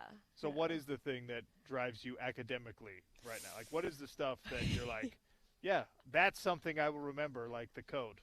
I am a psychology and a criminology major, so No way? Yes. My exact fields of study. Yes, I No love them. joke. No, it's You're great. going to end up working in sports talk radio. Oh yeah, honestly, maybe.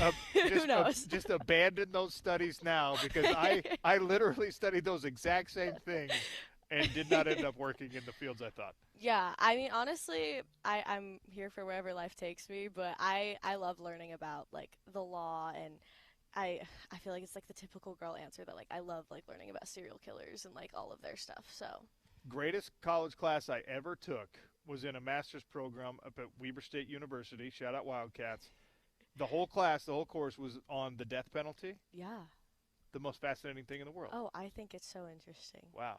Yeah. All right. So you're a little bit twisted. You're a little bit weird. We should have known that, though, because you are a gymnast and you got to be a little bit crazy to be a gymnast. Yeah. I hope you don't mind me picking your brain on some of this stuff because, like, so the mastering of a new technique, mastering of a new move. Yeah. You have to get hurt at some point doing these things. Like, yeah. You don't just when I try to add a second back somersault or a third back somersault on here, I'm just going to start landing it right away. You're going to eat it how many times? Oh, gosh. It depends on the skill. It depends on what it is. I've had my fair share of stuff that I've done on bars where I've, like, taken out my heels. Like, I had permanent welts on the back of my heels from hitting them so many times. It was – so, I've had that. And peeling off the bar. I used to have a whole collection of videos of my fails because we video almost everything. And, yeah. But Instagram's gotten to see a couple of them, and I think they're pretty funny. Okay. All right. Vault, beam, floor, bars. Yep. You can only do one for the rest of your life. What are you choosing? Pry floor. Ooh. Okay. You can never do one again for the rest of your life. You have to eliminate one. Which one are you like, okay, you can have that one? Oh, that's hard. Probably vault. I do love vault, but I feel like it's where I can show my personality the least. The least. Because it's like 10 seconds long. Is that why you like floor so much? Yeah. Because it's – okay. There's another thing in college gymnastics and in gymnastics in general. College gymnastics is where you see it the most, is you'll be out there on the floor doing your routine. All of your teammates know your routine. Oh, yes. They know your choreography. They're all standing there doing it. At this point, you guys don't have a meet for what, 6 more weeks? Something like that? Yeah. Are you already there? Do you already know everyone's stuff? For the most part. There's still a couple because we're finishing up some routines, and then we're also in that phase of we'll change up some dance. So I am one that every once in a while I'll forget that they changed dance, and I'm doing the old dance moves. I'm like, oh, I'm doing it wrong. That's my bad. Wow, that's so embarrassing for you. It is. That's so embarrassing for you that you forgot one of 9 routines that you had memorized. Yeah, I know. How terrible is that? McKenna Smith is our guest here on the Sean O'Connell Show. All-American Red Rocks gymnast. We've got these NIL things going on. You have one of the leotards already designed. You're designing one. Where are we at in this process? I have the mock-up design. We haven't actually put them out yet, but okay. We're working on. But they will be available, I assume, by gymnastics season. Yes. Okay. Yeah, we'll have them by Red Rock Preview because we'll most likely wear them to warm up, and I'm also working on something fun with it to try and turn it into a T-shirt so all the people who cannot wear a leotard can still support and do something fun with it. I like that. I don't look great in a leotard. So, hey, McKenna Smith T-shirt, I would rock happily. The leotard I have to leave to the kids. Yeah, you know what I mean? I've heard that a couple times. That was why the T-shirt idea got sparked. Okay, all right, I like that. So this program, and you know it better than I. This program it's like death, taxes, and Utah gymnastics. Yeah. I mean, the records are all there. Nobody's been to the finals as often as you guys have, but it's been a drought in terms of actually winning a national championship. How much is that a point of conversation for you and the team? Oh, I think it's something we talk about every day, if not every week, at our team meetings of what we're going to do to get there and focusing on the process and making sure that we understand that is our goal, and that's what we're working towards all season. And that's what we've been working towards since May in the gym. We spend a lot of time in the off season mostly, and right now is a gymnastics off season if there is such a thing. Talking about kind of the business of college sports now. Yeah. Because that is shaping and changing the shape of college sports very drastically and very rapidly. Yeah. In football and basketball more than anywhere else, but you are at a school and in a place where gymnastics is one of our revenue producing sports. It's one of the big business sports specifically for the University of Utah. Mm-hmm. And there's probably 12 universities in the country where that's the case. Has the business part been fun for you? Is it a pain for you? Do you like it? Do you hate it? I mean, I'm sure earning potential is always great when you're a young person, but there's definitely a big ask. You got to come do interviews with weirdos on, at the campus store. Is this business side of things a process you enjoy? I do really enjoy it. I like learning about it. I like talking to people. I get told that all the time. I make friends with anyone I can. My dad's told me before I could have a full conversation with a brick wall, and I probably have at one point. And I just think it's super cool to learn about it. I love being a part of it. I also feel like the gymnastics team has been quite ahead in the sense of all the NIL stuff and trying to be on top of it with the people who work with us. And so I think that really helps, and they try and take some of the weight off of us so that we can focus on the gymnastics, and they'll help us out on that side. So that's been super helpful. Are you unlocking any new techniques, new routines? Is there stuff that we have not yet seen from McKenna Smith that we should expect at Red Rocks Preview and beyond? Definitely working on some new stuff on Beam, and the new floor routine is really fun. Okay. Yeah. Can you tell us, like, what's the song or anything like that? It's AC/DC Thunderstruck. Okay. There's a lot of weird parallels. Guess what song we start this show with every single day? What? AC/DC Thunderstruck. See? It's perfect. It's awesome. All right. Yeah. I'm finding out in a very weird way that McKenna Smith is the much younger, much more athletic female version of me. And that's not weird in any way. I mean, I would love to follow in your footsteps and host a show. That'd be awesome. It is a great job. Yeah. And we need a lot more women in this industry. So if you don't have plans after your senior year, McKenna, this is a great place to get started. Okay. Sounds good. Maybe I'll talk to you about it. Yeah. Thanks for sitting down with us. Good luck with the season, obviously. We'll be out. It'll be me and 3 little miniatures out there cheering you guys on this year. So Absolutely. Good luck, and thanks for being here today. Of course. Thank you. All-American 10 times over at the University of Utah, McKenna Smith, senior gymnast. Let's see here. Career highlights page, officially. 10-time All-American. 34 event victories. 2025 Big 12 Bars champ. 2025 Big 12, all Big 12 team in the all-around and the vault and the beam and the floor. Also, before, when we were in the Pac-12, 3-time All Pac-12. 2024-2025 team MVP. Career highs of 9.5 or better on all 4 events, including 9.975 on vault, bars, and floor. 9.95 on beam. Wait, no perfect 10s yet? No, I haven't. Not in my collegiate career. It's a conspiracy against us. I want everyone to go to the Red Rocks, get the perfect 10 sign. Every time you see McKenna Smith, you hold it up. We're going to subliminally influence these judges. I need a perfect 10 this year. 171 out of 172 hit routines. I don't even know what that means, but I just know it sounds pretty good.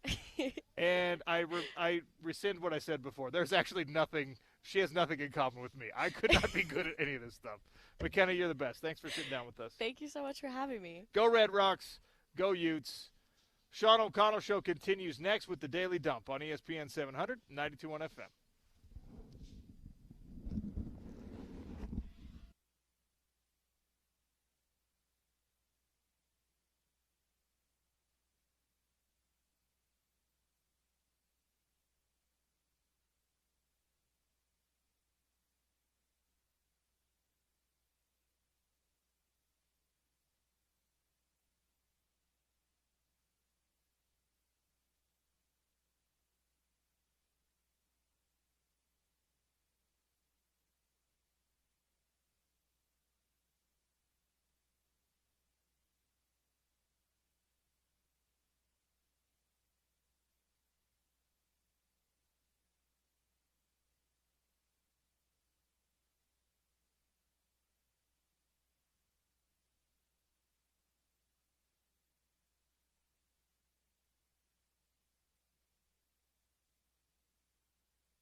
Just even as Well, welcome back to the Sean O'Connell Show. Daily Dump brought to you by Valley Plumbing. Any plumbing needs you have, Valley will take care of you. We're deviating just a little bit from our typical conversation here in the Daily Dump, where we go through kind of a run of different things. Because we've got some Utah golfers, Davis Johnson sitting down with us, Sergio Jimenez as well from the Utah men's golf team, kind enough to give us some time here on the Sean O'Connell Show, brought to you by Valley Plumbing. Fellas, welcome. How are you? Doing well. Thanks for having us. Great. Sergio, how are you? I'm great. Thanks Nice for to be sitting here. down.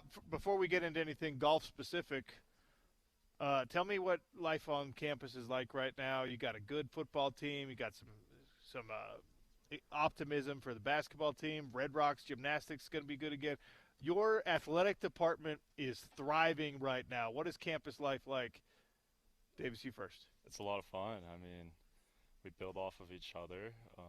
It's cool to see our peers doing awesome, and then it's fun nothing's more fun than being in the muss at a football game. So when we're not playing, it's fun to have our peers to support and go out and hang out in the muss and just be around campus and the positive energies.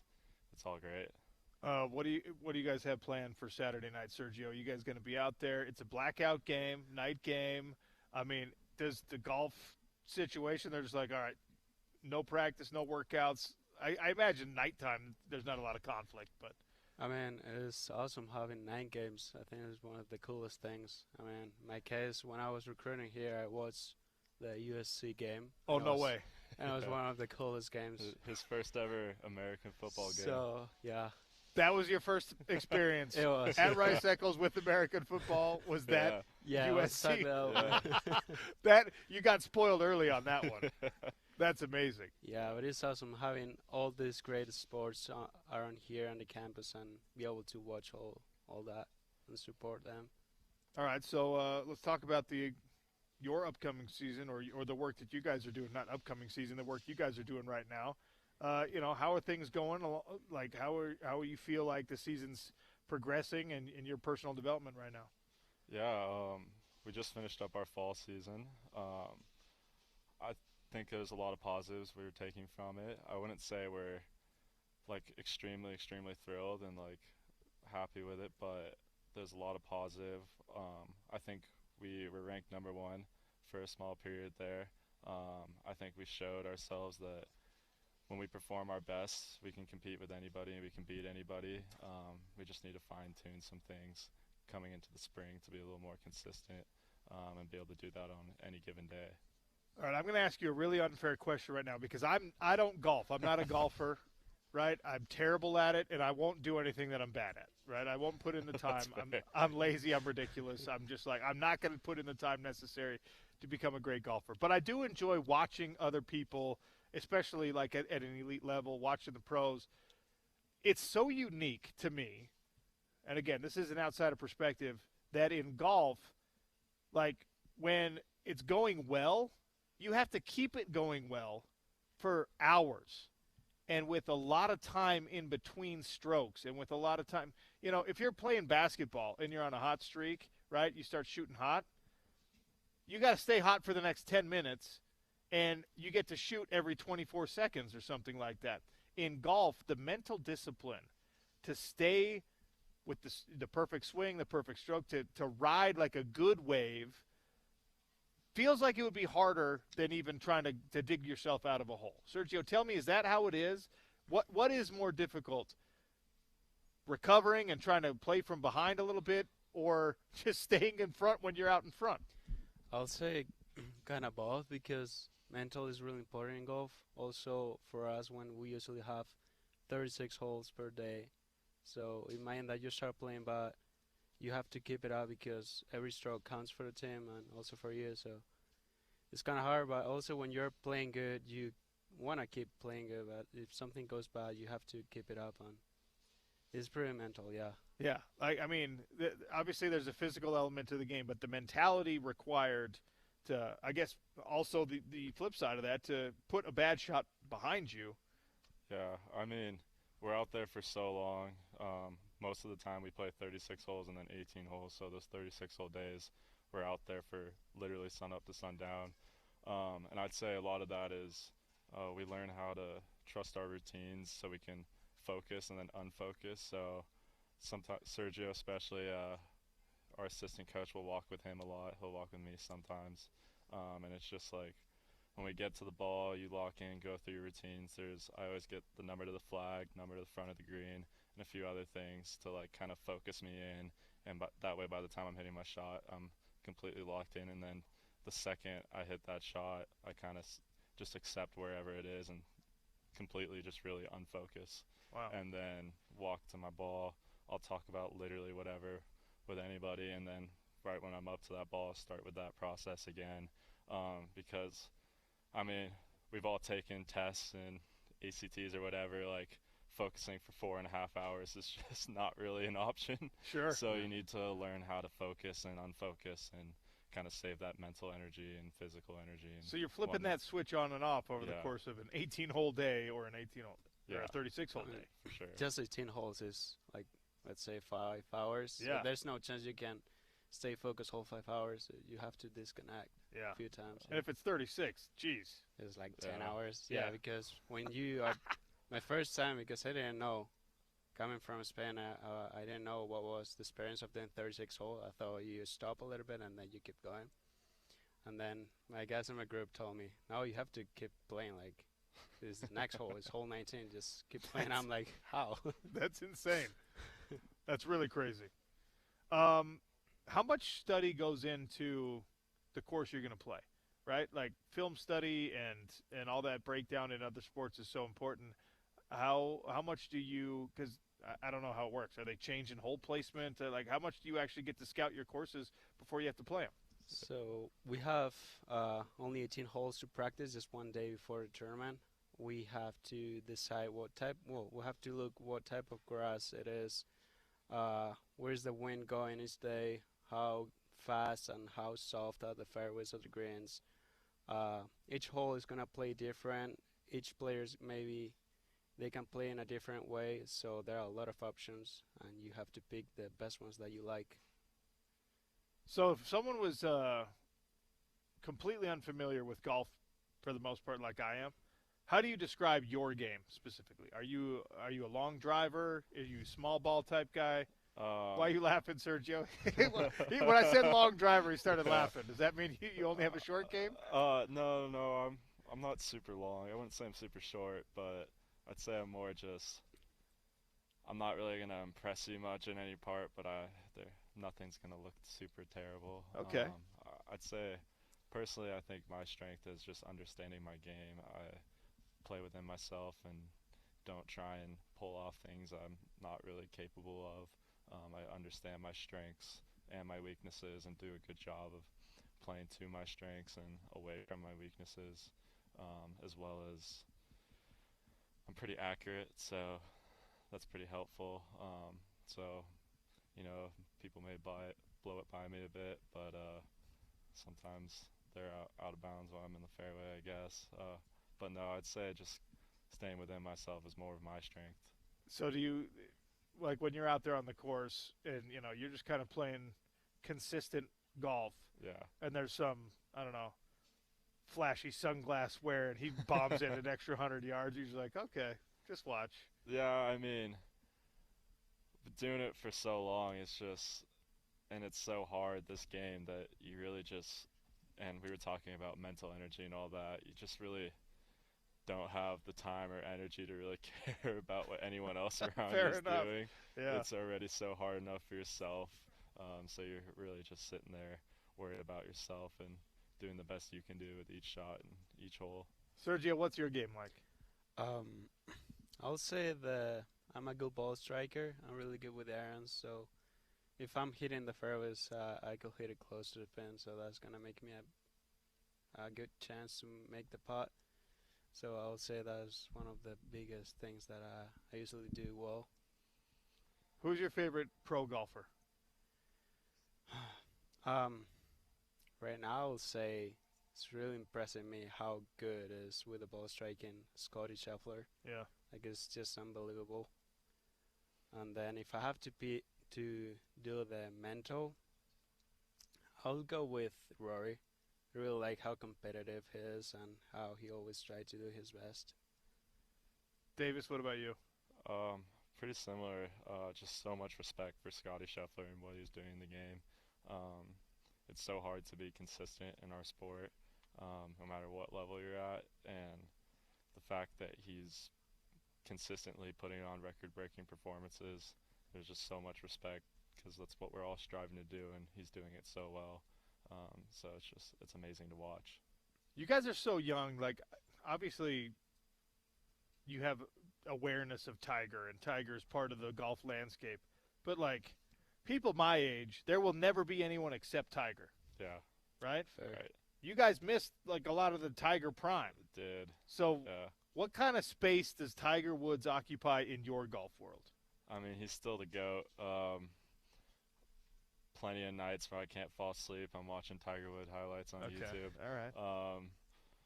But yeah, then again, just so much respect. He kind of is the standard, like a lot of like what we learn is just like this is what Tiger did.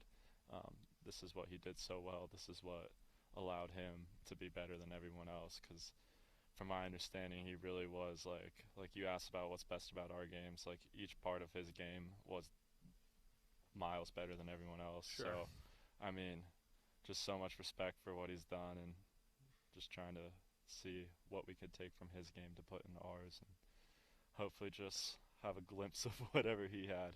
Have you ever golfed with anyone? Like, Tiger had a mental effect on his opponents. Guys would walk out on the course, and Tiger's there, and like especially Sunday Red, other guys would fall apart because they're just like, well, Tiger's doesn't matter what I do. Tiger's going 8 under today.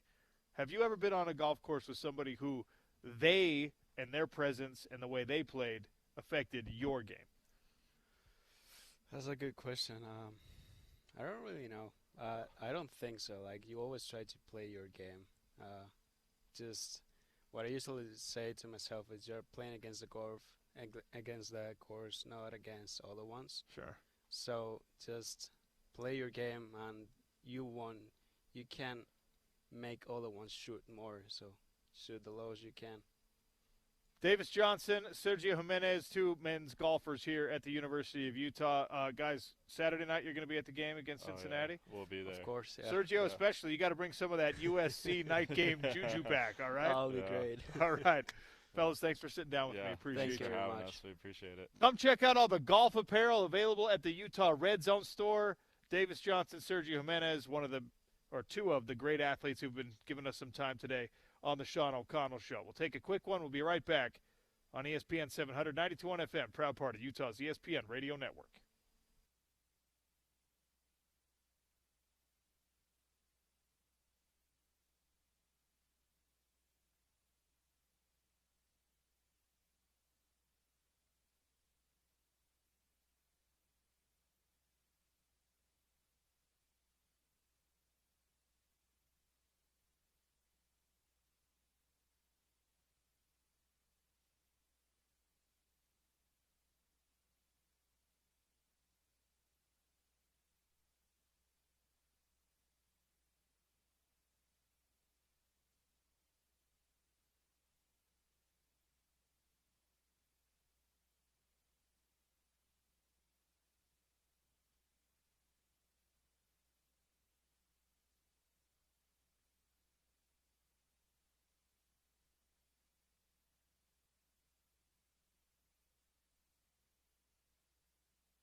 Sean O'Connell Show continues here at the Utah Red Zone store. It has been fast and furious today with multiple Utah athletes coming through. We started with the football guys. We had some McKenna Smith.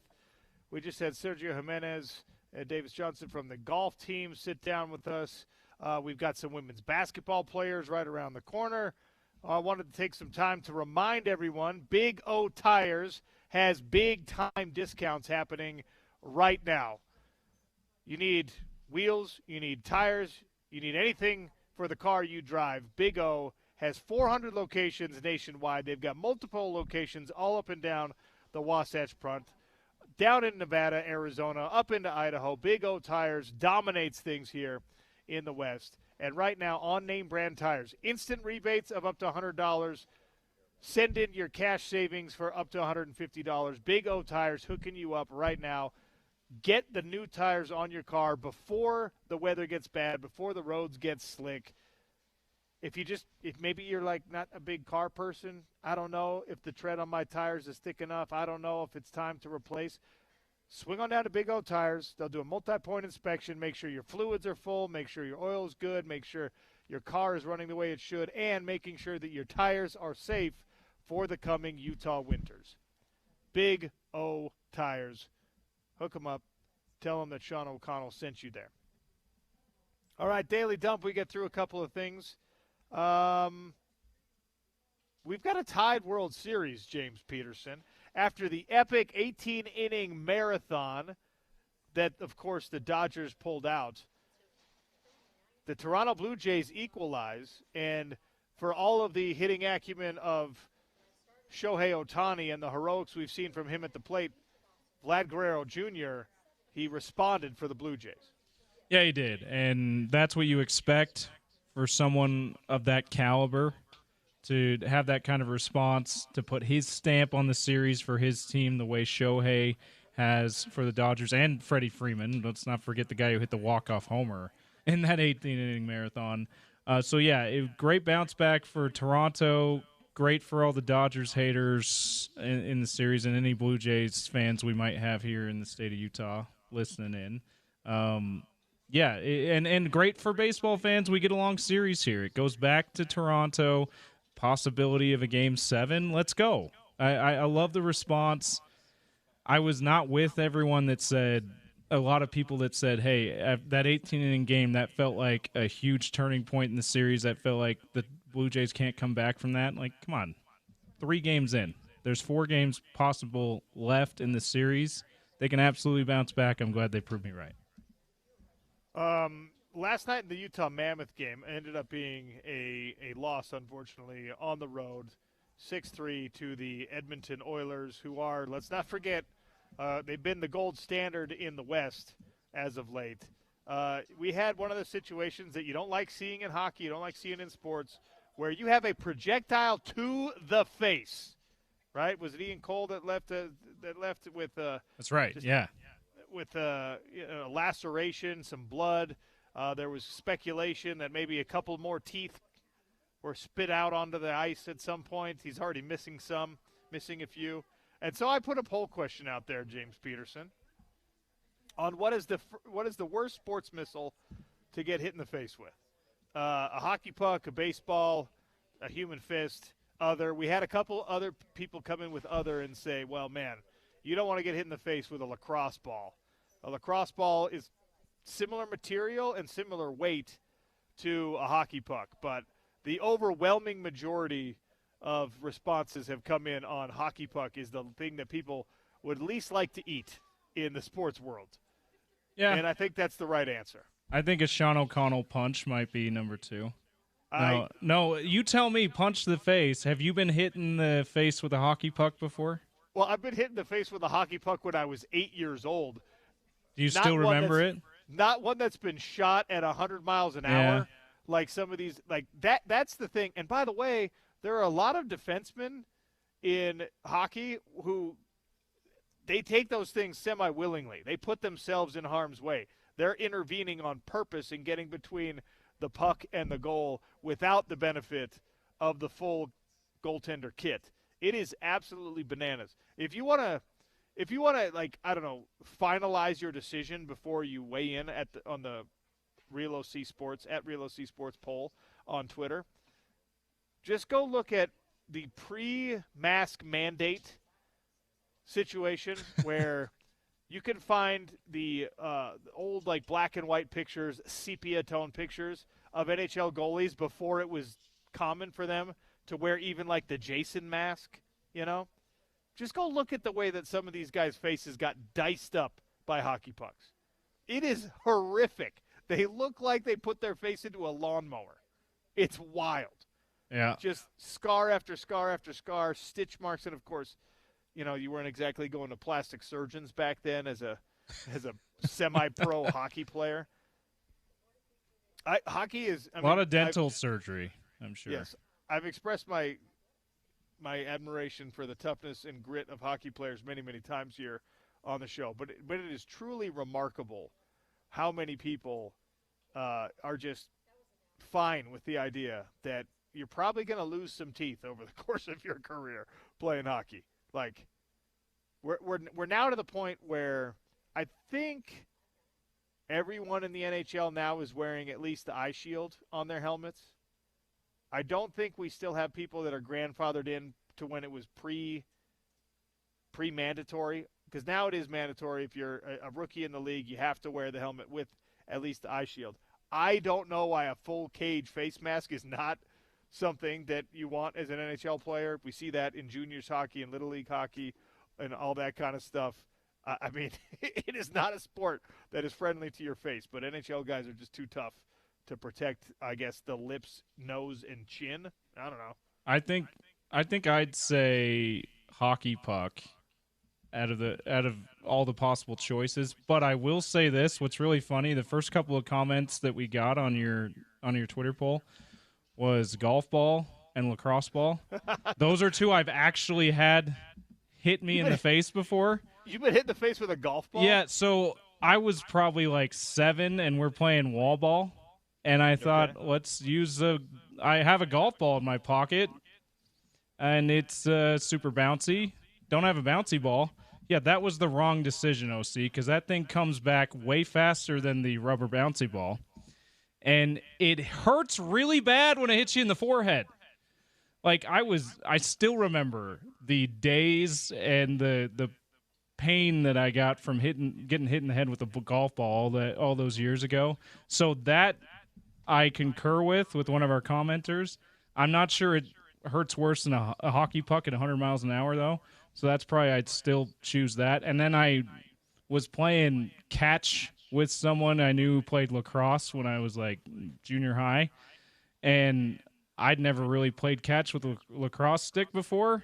So I was way too slow getting the net in place, hit me right in the mouth. So, yeah, I can concur with both of those. Hurts like hell.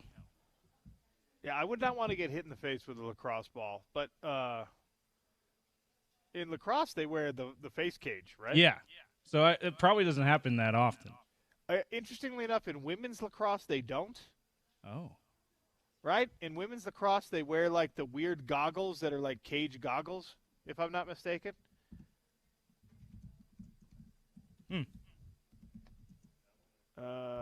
Face mask, women's lacrosse face mask. Yeah, it's weird. They're just like they're like goggles, but it's a football face mask that only goes on your eyes. It's very strange. Is what that are we doing, people? Is that just probably the wrong assumption that they're not throwing it as hard? Is that why they're like, yeah, you don't need as much protection as the men do? I'm sure they don't throw it as hard, but it's not like they don't throw it hard enough to hurt you. Yeah, it's a very strange choice if you're asking me. Yeah, like I don't know, like just give them the same protection as the boys and men have. Yeah, like maybe the ball's going 97 miles an hour instead of 110. It still would hurt. This guy, when I got hit by a lacrosse ball by my friend who played, I was amazed at how easily he was. First of all, it's not as easy as you think just to throw the ball out of that net, by the way. It took me a minute to figure out how to actually get the ball out of the net. I looked like Smalls from Sandlot trying to throw that thing. But like, so there's that, but also just how fast and straight the ball went. I was like, "Holy cow, man!" And I didn't get hit the first one he threw at me, so I'm able to go, "Wow, you're really good at this." And then I just didn't get it in front of my face in time before I got hit in the face with it. Well, I'm glad you kept your teeth. At Yeah, least. yeah, we're good. I think I just had a busted lip and some pain for a while. Got a little stinger. All right, we're here at the Utah Red Zone store up on campus. They've got NIL gear, meaning you can get the Devin Dampier signature shirts right now. It's a Spider-Man theme. Dev's got his whole new line out. You can get the Smith Snowden shirt. You can get the Fano Brothers shirt, the Spencer Fano shirt, the Logan Fano shirt. I think I saw some Lander Barton gear. Support your athletes. All right, these are men and women who are out here busting their behinds for our entertainment. And thankfully now, the NIL rules allow for merchandise gear, the NIL branding, to allow them to kind of, capitalize on exactly that, their name, their image, and their likeness. And the Utah Red Zone store has the full lineup, has the best stuff you can get. I'm looking at the frame jerseys of Alex Smith right here, Keith Van Horn, Eric Weddle, Brian Johnson, Tom Chambers. Like, these are all individuals that were not able to capitalize on their greatness from a financial standpoint while they were in school. Imagine if number 11 jerseys were on sale with Smith on the back when Alex Smith was leading an undefeated Fiesta Bowl team to be the first BCS Busters. I mean, he ended up doing just fine, all right? A couple of decades in the NFL as a quarterback, most of the time as a starter, number 1 overall draft pick to the San Francisco 49ers, highly publicized. But just imagine if back in 2004 you were able to come in here, spend $50 on an Alex Smith jersey, and whatever, $20 went to him. Changes everything. So now the rules allow for you to support these athletes in that way. Swing on down here or any of the other Red Zone locations. Grab yourself some NIL gear. And, of course, make sure you get the warm stuff because Saturday night at Rice-Eccles Stadium is going to be a little bit chillier than it was last week in the Colorado win. Reminder also that Predator Badlands is opening next week, November 7th. ESPN 700 and 92.1 FM have 4 tickets to send you and your friends to see an advanced screening. That'll be next Tuesday, November 4th at 7 p.m., Megaplex Jordan Commons. We're going to give away a 4-pack of preview tickets in about an hour, about 40 minutes here during Topical Trivia on the Sean O'Connell Show. We'll take another quick one. We'll start hour number 3 next. We've got some Utah women's basketball players expected to stop by at 1:30. We go between the pipes with Adrian Denny. We'll be talking about the big news for the Utah Mammoth. Yes, they lost to Edmonton last night, but the big news is that Logan Cooley has been locked up for 8 more years. Sean O'Connell Show continues on ESPN 700, 92.1 FM.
Sean O'Connell Show coming at you from the Utah Red Zone store on campus today at the University of Utah.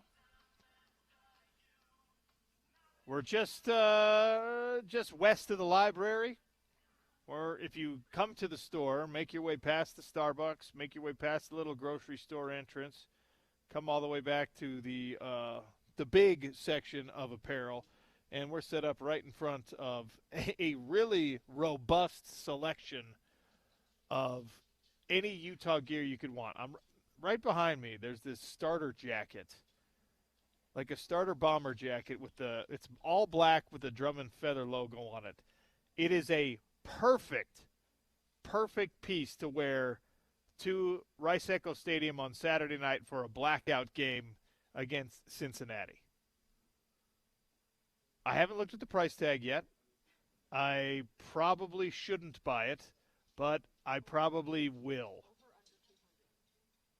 Jan is sitting here saying over under $200 on this starter jacket. I'm going to take the under. Not far under, but I'm going to take the under. And you know what? Worth it. That is a beautiful piece. You could own that. I could own this? Yeah. All right. It's affordable. It's affordable, she says. Look, the selection really is fantastic.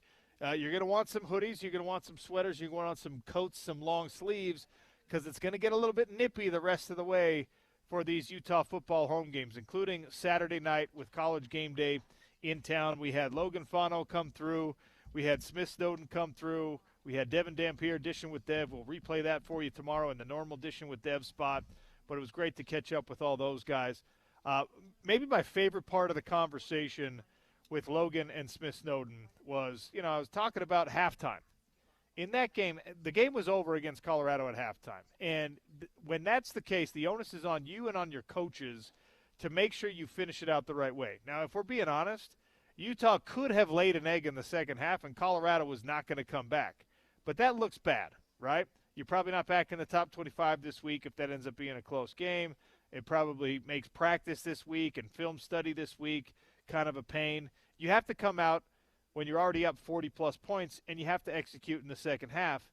And they gave me a little tidbit, a little anecdote that just shows you what this Utah football program benefits from, right? Is Kyle Whittingham a perfect coach? No, nobody is, right? But Kyle Whittingham as a dude who is like hyper, uber, insanely competitive, you can never question that. Coach Witt brings up at halftime with Logan, with Smith, with that defense, says, hey, remember last year when Colorado's up 3 scores and they're still throwing trick plays, double reverse passes on you, trying to embarrass you? At halftime, he reminded his team, remember this? Hey, guys, remember when they tried to disrespect you a little bit? And it gets them fired up again. As a football coach, as a head coach, certainly, it's also true for the coordinators. It's also true for your position coaches, maybe your position coaches even more so. A big part of the battle on game day is knowing the right buttons to push in order to get your guys performing at their best. The game plan and all that has already been put in place. It's knowing the right buttons to push. It's knowing how to motivate people on game day. And in the case that we're talking about here, to motivate people who have already shown that they're pretty motivated. To motivate people who've already given you kind of a lot of optimism, a lot of reason to be happy with their performance, but you have to force them to finish it in some way. So what's the right button to push when you're up 40-plus points at halftime? Coach Whittingham, say what you will, and I said what I wanted to about not taking the points on field goals. That's a man who knows the right buttons to push for his squad. I love that. That's so awesome. Yeah, I know we've already won this game. I know everything's going our way. But remember what these guys did to you when they could have knelt it down, could have run the clock out, could have done whatever they wanted to do. They were still trying to pour it on. They were adding fuel to your fire. Here's another reason. Just a fun little anecdote. You can find the recap of that interview, the replay of that interview at ESPN700sports.com in the on-demand section or on the ESPN 700 app. We're here at the Utah Red Zone store NIL gear is available for all of the student athletes joining us today, including our next guest who sits down right here. Let me take a look at these Reese Ross T-shirts. We got crew necks, we got T-shirts, we got hoodies. All right. Reese, welcome to the show, by the way. How are you? Hi, I'm good. How are you? Thanks for joining me. Thank you for having me. What's it like for you to have your face on these T-shirts? And, you know, you can buy these things at the campus store on your campus. No, it's pretty cool. I worked with the design team a couple weeks ago, and that's what we came up with. Born and raised in South Dakota, I had to have the cowboy hat for sure. Cowboy, what? Yeah. You got to come to the store. You got to buy the shirt. You got to see it. But if I'm not going to do it justice in description, but it's Reese. You know, there's 3 shots. Reese Ross in big bold text, and then the 3 shots. You in a game. You kind of like media day pose, and then American flag draped around the shoulders, cowboy hat. Let's go. I love my country. That's awesome. How are things going right now? Good. How about yourself? Yeah, good. Really good. We're down here. I mean, just hanging out, having a little bit of fun at the campus store. Mm-hmm. Coach Gavin, get you guys working yet? Tell me what's going on. Had a hard practice today, but to be expected. There's a lot of expectations and just accountability, and we're really excited to have a new team this year, and just we're excited for the fans to see what we have been working so hard to put together. Everybody come out. We play at 11 a.m. on Monday against USF. First official game of the season. First official game of the season, Monday. Actually, yeah, that's right. So the Monday, that means my show, James, our producer, we got like, 1 hour on the air on Monday because we're preempted by Utah women's basketball. You're giving me like a half day off, Reese. Oh, Thank you for that. You're welcome. I'm sure I'll make no good use of it, but that's fantastic. Yeah.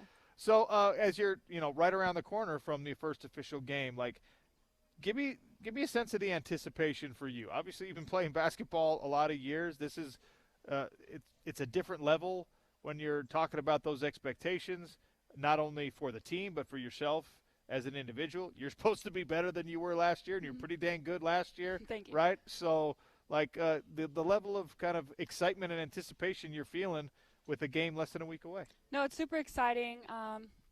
Been here since, about May 25th. We got a little bit of a break in August for about a week, so we've just been grinding, and it's about time we finally put on display what we've been working so hard at. This is something that I hold dear and close to my heart, and it's super exciting to be able to, like, go out and do exactly what I love and do it for the people who care, and it's awesome to see the support. And it's definitely a different vibe this year. I mean, I got a chance to play in the Pac-12. Now we're in the Big 12, and it's a very physical conference, so it's super exciting to just be able to continue to play against some of the best athletes in the country, and let alone in one of the best conferences. So, I mean, we talked about that a lot, actually, the comparison in football between the two conferences. In women's basketball, the Pac-12 was kind of like the gold standard of women's basketball as a conference. The Big 12 and the SEC, and everyone can stake their claim as well. And you've mentioned now the physicality of the basketball in this conference. Does that suit you? Is that something that you've kind of had to, like, work your way into liking, or is that just a natural fit for Reese Ross? I got to give it to growing up in South Dakota. It's a very gritty mindset. Grew up branding cattle and wrestling calves my whole life, so it's in my blood for sure. I would say Pac-12 is a lot more pretty basketball, like very athletic, lengthy players similar to myself, so that's originally why I chose Pac-12. But now being a part of the Big 12, it's super exciting. It's very physical, and that's why I chose basketball in the first place. Like, I was very good at volleyball as well, but there was a major difference in the physicality, and that's what I enjoy most about playing basketball. Okay, that's interesting. I've watching both sports and enjoying both sports. I've never really, like, held them up next to each other from that lens. You choose basketball because you want to be banging bodies. You want to be volleyball, there's physicality, I guess, in the hit and kill and block situation at the net, but you don't actually get to touch people.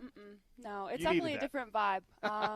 It is fun getting solo kills and solo blocks and things like that, but nothing beats banging bodies down low with big physical girls, and always kind of being able to get those and ones. It's Definitely a different vibe than Okay, playing so volleyball for sure. give me the most gratifying, like, individual play you can have in basketball. The equivalent of a solo kill in volleyball. In basketball, is it an and one? Because, by the way, I've been talking for years about this. I think if there's one thing that really separates Utah women's basketball from a lot of the competition that they play, it is the ability to finish through fouls. But going back several years now, before Coach Gav took over, and certainly now it's continued, I don't know how much you drill it. I don't know how much you guys work it, but it's definitely something that you excel at. Is that the thing that you're like, all right, well, that's my favorite kind of play? Is it getting a block and just putting it back in somebody's face? Steal, you tell me. Well, I have one solo play that lives rent-free in my brain, and one against Notre Dame and the Cayman Islands last year and beating number-ranked 3 team in the country. So I think it just added to it. But, no, yeah, probably that or getting offensive rebounds. It's something that I think gets overlooked very often, and being able to produce with that extra opportunity. You could tell Coach Gav might not be listening right now. You feel a need to add more of a finesse element to your game. If the natural part is kind of like the more gritty stuff, using the athleticism, the hustle play, do you feel that you could unlock something new if you do play prettier basketball? Oh, for sure. I think there's always room to grow.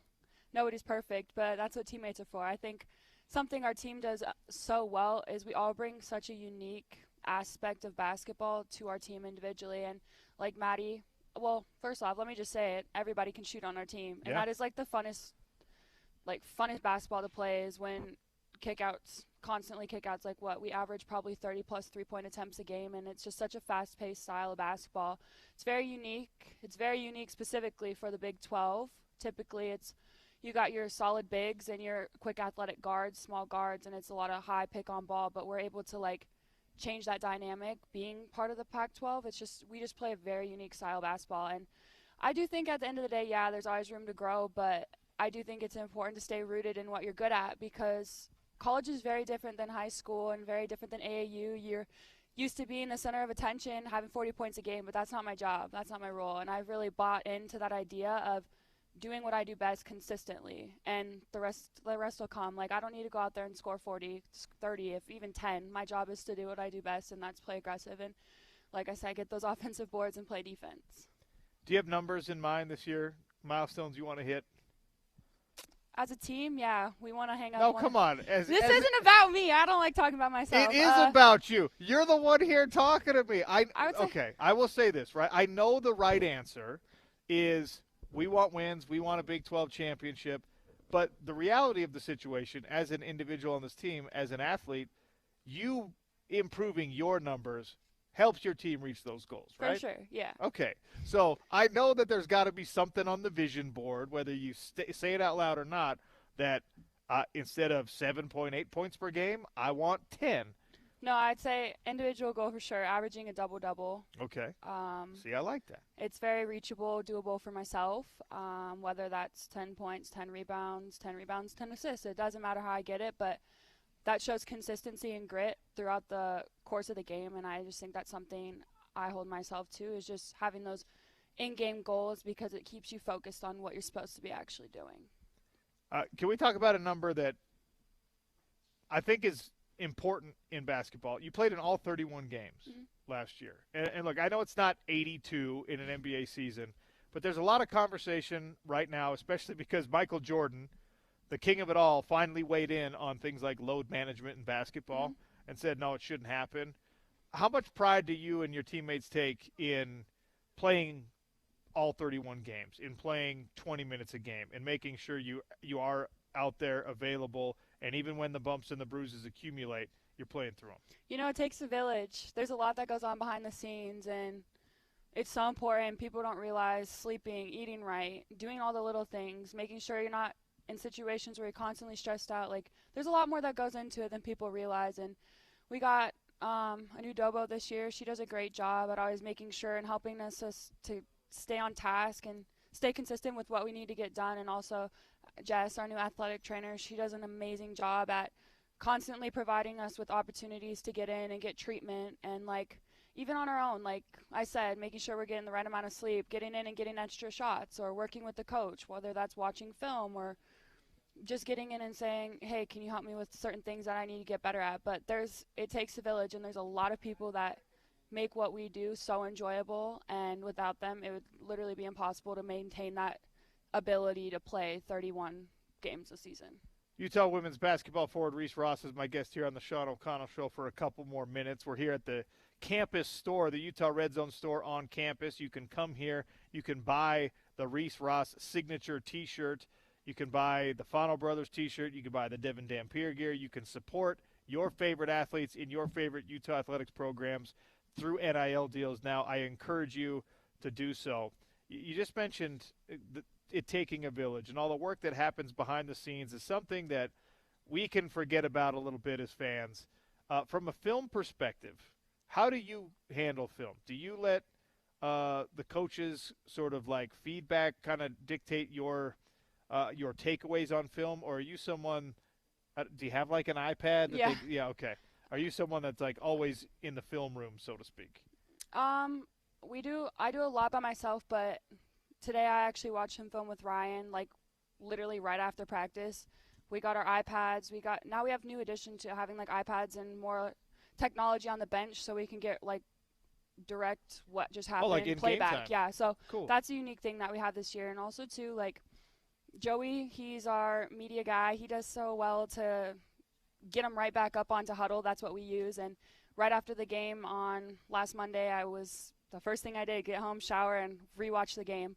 And it's also cool. We do this unique thing where we don't actually meet after games. So we let the emotions go. We digress. We think about how we want to approach what we got to work on or what we did well, and then we meet the next day and talk about it. So it's more of a level-grounded thing. So that's one thing that we do in film is we give ourselves a chance to look at it ourselves. Then the coaches look at it, and then we come together and we do this thing called good, bad, and ugly. So we start. All right. It's actually hilarious. But we start with the good things we did, things we need to work on that weren't so great. And then we have an ugly moment where it's typically someone falling on their face or doing something dumb.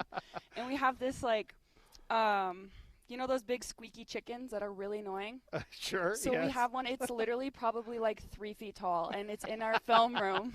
And if you're on the clip of the week, you have to walk up there and squeeze it really loud and give it a big hug. Really? So, yeah. So It's there's a comedic element to every film session. Yes, it's great. So the good is stuff that actually helps win. The bad is the stuff that you actually have to correct, and the ugly is just embarrassing stuff? Yeah. So last year, what did I do? Oh, Gianna had hit a three-pointer. Uh-huh. And as a 4, we typically inbound the ball. Yeah. Well, Gianna just made it, and I thought it was my obligation to go and take the ball out. And the other teammates were the other team was waiting for me to give them the ball, and I was like waiting for my guard to come get it. But the ball we had just scored, so it was. You had just scored, yeah. so it was. I was on possession it. arrow I the was other on it way. quite a few times last year, actually. Okay. That's okay. Is that the worst one? My travel double dribble, and there was one that was really bad. I literally traveled, double dribbled, and turned it over all in the same, like. It's like a snap of that's a finger. perfect Yeah, trifecta. it was That's great. Slightly embarrassing. Actually, that's cool. But it stays lighthearted. The ugly No, portion it does. stays. Okay. What's the ugliest of all the uglies? Not for you, but for anyone ever.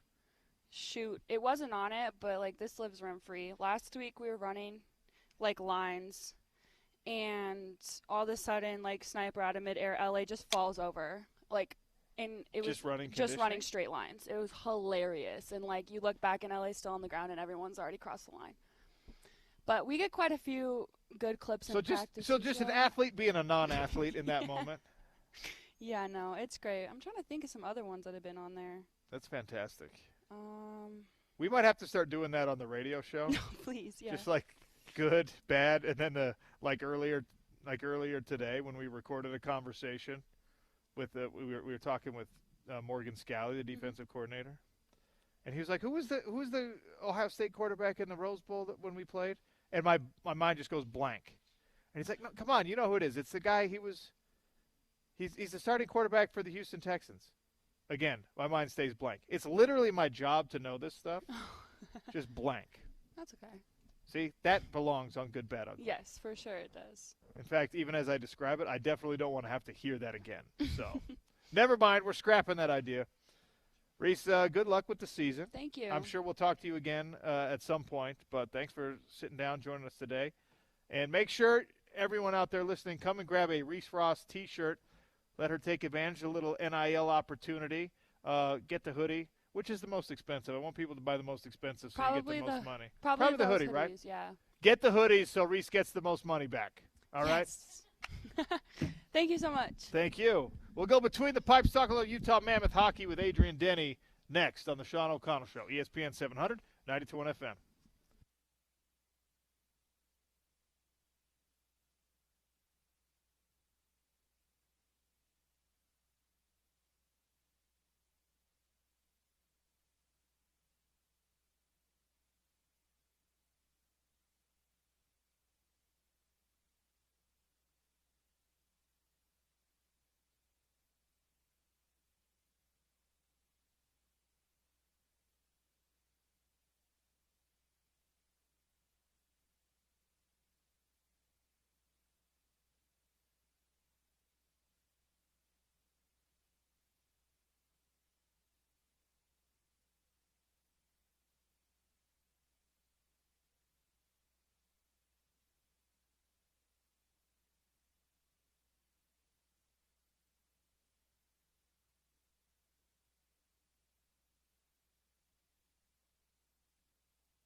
Between the Pipes, Adrian Denny, brought to you by Aladdin Industries and Valley Plumbing, our Utah Mammoth insider. Big night for the Mammoth, not necessarily on the ice, wasn't the result we were looking for, but man, some good news in Mammoth country. Adrian Denny, first of all, welcome. How are you? What's up, Sean? How's it going, man? Thanks for having me as always. Great to be back on campus. Yeah, fellow Utah grad. You betcha. Yeah. We're here at the Red Zone store. Okay. What year did you graduate from the University of Utah? 2004. Okay. Yep. That was a great year. It was. I graduated, and then we had the big run of course, to the the Fiesta Bowl. 2004 Yes. football season was right Yes. after you graduated. But, Yes. you know, you're still in that college age sphere, et cetera. Didn't change a thing. Just didn't sit in the new muss, but yeah. The NIL opportunities for athletes Yeah. now, you can come up, you can buy Smith Snowden gear, you can buy Logan Fano gear, you can buy Reese Ross gear. How many number 11 jerseys would have been in that new muss when it was created in Rice Eccles Stadium if that was the thing back then? Back-to-back number 1 overall picks with Alex Smith and Andrew Bogut. Yeah. Would have been bananas. Only time ever that's happened. The Yeah. same school produced the NBA number 1 draft pick and the NFL number 1 draft pick, as you're well aware. Let's talk some Utah Mammoth, baby. We'll start with the good stuff. Logan Cooley locked up with a contract extension, 8 years, $80 million, $10 million average annual value. Math whiz here, people. I actually thought this was a bit cheaper than you could get him for after he turned down the 9.6 per year on average. They come to an agreement on 10 per year, and I was saying it in the second segment of the show. When we get to 2030, 2029, this is going to be one of the biggest bargains in the NHL. Yeah, and look at the road trip that he had, making, Utah the story in the NHL right now, 8-3. But holy cow, he had that hat trick in St. Louis Thursday, 4 points, 2 goals in the first 5 minutes in Minnesota on Saturday with 3 points. I thought his best game of the trip was on Sunday, that big game against Winnipeg. Yeah. In the face-off circle, he was in front of the net when Mikhail Sergachev got the tying goal on the power play. Didn't touch the puck, just was in a good spot in front of the net, obstructing Connor Hellebuyck's view, and then the beautiful no-look pass to Gunther for the one-time game winner, and then gets the scoring started last night in Edmonton. But Bill Armstrong said at the press conference, this contract has been done for a little bit, and if you want a timeline on it, you can go back to when he was scoring goals every time he went on the ice to start that trip. But so we just found out about it, but we did. How about that? He's been celebrating it for a week. Not a leak. How about it was 8 a.m. this morning. Press That's release came out. 21 years old, under contract for the next 8 years. 65 points in 75 games as a 20-year-old. This year he's over a point a game with that great road trip. So to go along with Dylan Gunther in the first year of an 8-year deal, Mikhail Sergachev in the third year of an 8-year deal, Vamelka's starting a 5-year deal. It's a great time to be an NHL fan in Utah, and it was fun to see that news. Just kind of riding the high, right? It was a disappointing game, but took 3 of 4 against 4 playoff teams from last year, and to come back from the trip and immediately be back at it with some big news was awesome. Yeah, really cool to see. Always great to see a player whose work is being rewarded. And I mean, I don't want to belabor the point too much, but it really does feel like a club-friendly contract, even already, but especially over the life of it. I think we're going to look at this thing and say, his production, he could ask a lot more. Yeah, you look at the Dylan Gunther deal that he signed for 8 years last summer, and that's a bargain. Just the way that the salary cap's growing and the revenues in the NHL are pushing that up, and totally agree with you. Same thing on Logan Cooley and the 8-year commitment. That's what was, I think, the most exciting to Ryan Smith and Bill Armstrong was these guys are all in. They want to be a part of it. They're showing that this is where they want to be and bring a Stanley Cup to. And he said Dylan Gunther set the tone with it last September, and now Logan Cooley's doing it here, and that's what you call leadership. It's going to be phenomenal to see that core kind of continue to grow together, and the fact that you have not only important players locked up, but young important players. I mean, when these guys are done with their contracts, they're going to be coming up on 30.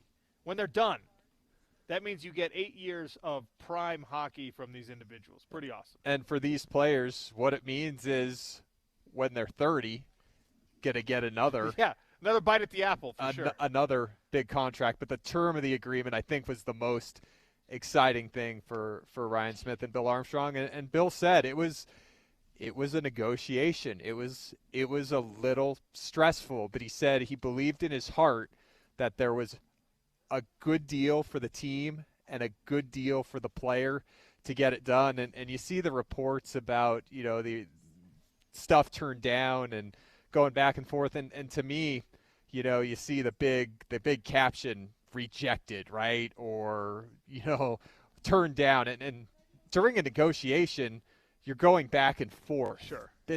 When you want to get something done, when mutual parties want to get something done, you're going back and forth. It's business. We're talking multi-millions of dollars here. And so, yeah, okay.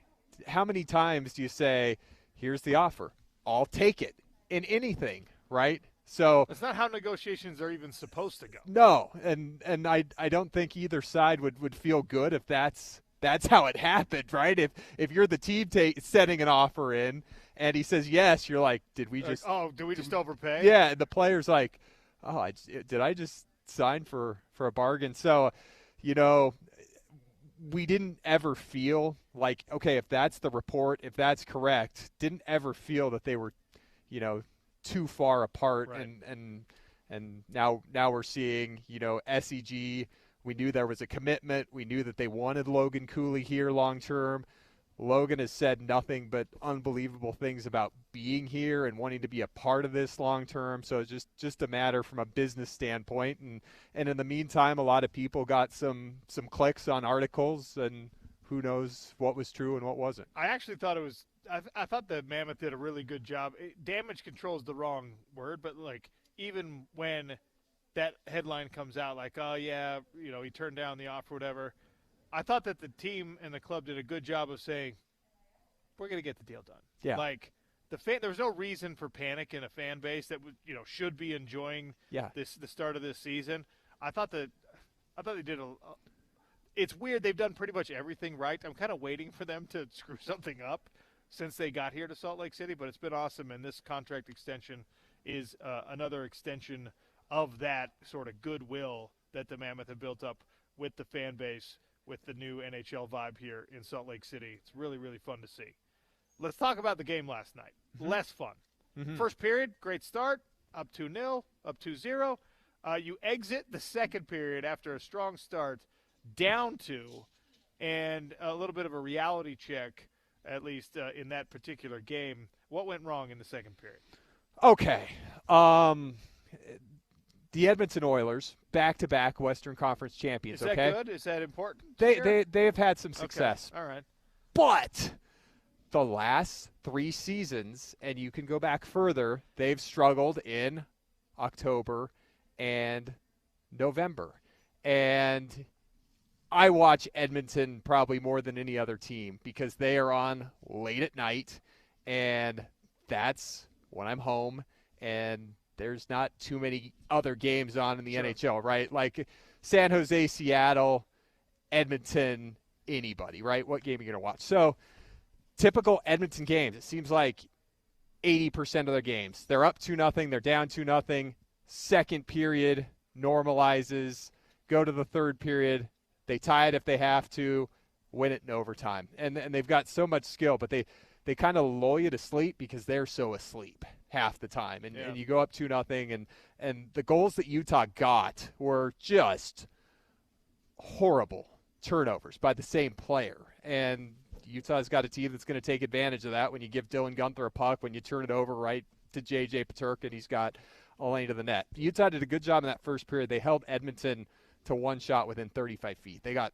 nothing, and Utah took advantage of opportunities. And second period, 4th game in 6 nights, 11 games in 20 days to start the year, and I felt like kind of a hypocrite because I said it's the NHL, and in back-to-backs you go from Minnesota to Winnipeg, you couldn't tell, right? But then you're at the end of a trip, and you start to feel it in the legs, and it comes. And sometimes it doesn't come at the end of a trip. It comes at the first game. You're back home 2 nights after that. But I thought the legs kind of went, and when the legs go, the details go, and when the details go against Edmonton, they take advantage of it. They're just waiting for you to give them something, and then they feed off of the momentum, and then they go to work from there. And I've equated it to this. I don't know if it's an on-off switch. I don't know if it's a clapper. Okay. I don't know if it's an Alexa device, but Edmonton goes off to on, instantly sometimes, and in that situation, could Utah have done some stuff differently? Yeah, but I don't think it was too surprising, and that's one hurdle that they've still got to clear here during getting to be where they want to be, and that's beating Edmonton. They've beaten Colorado. They've found a way to beat Winnipeg 3-2 against them all time, but Edmonton, there might still be something in their heads playing McDavid and Draisaitl, 2 of the most skilled guys in the world. Yeah, I mean, you don't want to ever give a pass on like, oh, well, you got blown out. Yeah, and nobody was happy, right? No one's happy. But took 3 of 4 on the trip, okay, but they wanted to win that game. Yes. And you go into it, and Bear said after the game, you either win or you learn. So we learned last night. What do we expect on Sunday? Tampa, another really good team, day game at the Delta Center, back home ice, and, trying to, I guess, get this taste out of your mouth from a loss to Edmonton, but somehow still ride the wave of overwhelming positivity from October. Yeah, that's going to be a tough game. It's the only game in a 9-game stretch that is at home, and it's against the Tampa Bay Lightning, who, since Utah's 7-game winning streak was snapped last night and New Jersey's 8-game winning streak was snapped last night, they lost 8-4 at Colorado, now has the longest winning streak in the NHL at 3. They got off to kind of a slow start, and in October you're just waiting for teams like Tampa Bay and Edmonton to get going. Toronto Maple Leafs, you can add to that, but now they've won 3 in a row. 2 games last year against the Lightning went 2 different ways. They kind of had some road weariness when they came to Salt Lake in, when was it, March, and Utah went there a week later and started to trip off on the wrong foot. So, yeah, another tough team, another playoff team, but we've seen Utah compete against playoff teams while also taking advantage of the non-playoff teams and the teams that are off to slow start so far. So, yeah, tough game at home Sunday night. Really only home game in a 3-week stretch. And it's mostly good news for the Utah Mammoth, despite the loss last night, because Logan Cooley is part of your future for at least the next 8 years, and who knows after that, because he's only going to be 29 when this contract is done. So maybe we'll be offering him a $20 million a year contract. Who knows where the cap will be at that point, Well, the cap's going to be a lot higher, and already, I mean, the biggest contract in the NHL is worth significantly more average annual value than what you just locked up a 21-year-old Cooley for. So, and he was taken 3rd overall. I've said this since he got to the NHL. Bill Armstrong would have used that pick 1st overall. Like that was their guy, just like Caleb Denoye was in June. Would have taken him 1st overall. Adrian, you're the man. Always appreciate your insight. Thanks for having me, man. Great to be back up here. Utah-Cincinnati Saturday night. You going to be there? Yes. All right. Yeah, I will be on campus for that. Beautiful. One last segment. We got a couple more women's basketball players to catch up with, and more importantly for you out there listening, we've got some giveaways coming. BGR gift card and a sneak preview 4-pack to Predator Badlands for next Tuesday night. The movie officially comes out November 7th, but we've got sneak preview tickets. I'm just going to have to ask you a trivia question. Sean O'Connell Show, ESPN 700, 92.1 FM.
All right, 4-pack of sneak preview tickets to give away for Predator Badlands on the Sean O'Connell Show.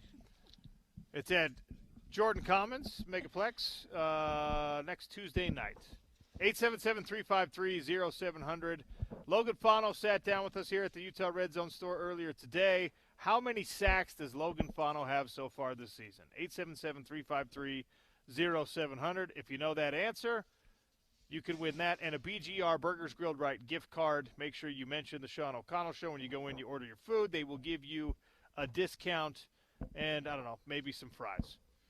All right, we're wrapping things up here at the Utah Red Zone store. I have another mock-up of an NIL T-shirt, Maddie Wilkie, with the design. Who designed this? Did you design this, Maddie? I helped, yeah. Okay. Yeah. I don't know. It's my favorite picture from last year, Media Day. Great picture. Yeah, so I like it a lot. Were you actually spinning a ball in I that was, picture? Yeah. What? You don't think I can do that? I believe you could do it. I just didn't know if it Oh, was yeah. like photoshopped or whatever. You know, Yeah. you can make Sure. magic with these things. Kyra Evans also sitting down with us. Kyra, where's your signature shirt? What do we? We're still working on it. You're still working yeah, on it's it? a work in progress. So Will it'll be here soon, though. Will your Soon. Australian roots be incorporated into the shirt design? You know, I never thought about that, but now that you say potentially, yes. I really think Yeah. you should do something like that. I think that'll be cool. So potentially, Kangaroos. Yeah. Oh, yep, yeah, yep. Koalas. Yep, all that. The outback. Yeah, Yeah. why not? Exactly. It would make it incredibly unique. It would. It would. You're definitely. both right around the corner from the season starting. How the body's feeling? How like the anticipation? Maddie, you first. Everything good to go? Yeah, good. I'm so excited. It's crazy that it's already, season, first official game's on Monday, but Yeah. I love our group. I love our teammates. We're really close, so I'm excited to play with them finally this year for my last season. When you say last season, I saw you like your face. You kind of like, oh, my last season. I know. It's sad. It's I mean- crazy. I love it here, though, so It's one of those things with the season. I'm sure it feels long while you're in it, but then it's going to go Yeah. by so fast. yeah, Your career does the same thing. yeah. Have you had time before the season starts to kind of reflect on the last few years? Oh my gosh, yeah. I'm just extremely grateful to be here and all the people I've met at Utah. Yeah, I'm just so grateful. I love it here. I try to embrace that every day in practice. I've been smiling a lot more, which is which is good for everyone around me. But yeah, I think my last year just trying to have fun and really enjoy who I'm around and really developing those relationships. Kyra, you had to kind of sit last year, deal with Mhm. injuries, Yeah. right? For the 2 years before that, University of Michigan. Are you pumped to make the Utah debut? Feels like it's a long time I am. coming. It has been a long time. It's been like just over a year. So I'm really excited. I'm excited to play with all the girls. You know, we've been practicing for so long, so it's good to actually finally be able to play. And yeah, I'm just really excited though. I don't want to focus on something negative like an injury, but the reality is when you're an athlete and you do miss an entire season, it can mess with your mind a little bit in addition to rehabbing your body, right? Like, have you gone full game speed as hard as you can to kind of get yourself into, all right, I'm all the way back? I mean, it's sort of hard to like replicate that in practice, but Sure. I mean, we've had like scrimmages against our practice players, against Washington State, teams like that. We had a little exhibition game. So I think those are like good practices for that, but I'm really excited to play because the more games I'm able to play, the more it's going to get back to sort of normal. We talked earlier with Reese about the difference between styles in conferences. You were playing in the Big Ten Conference. What do you think Big 12 basketball is going to be? I mean, I got to watch it last year and get to play in it, but it's very physical. I mean, everyone can play. There's no team where you think, oh, you know, they're not very good. Like, every team can play, so you just really don't know what you're going to get from that team. Everybody 1 through 15 or however many players they have in their team can play.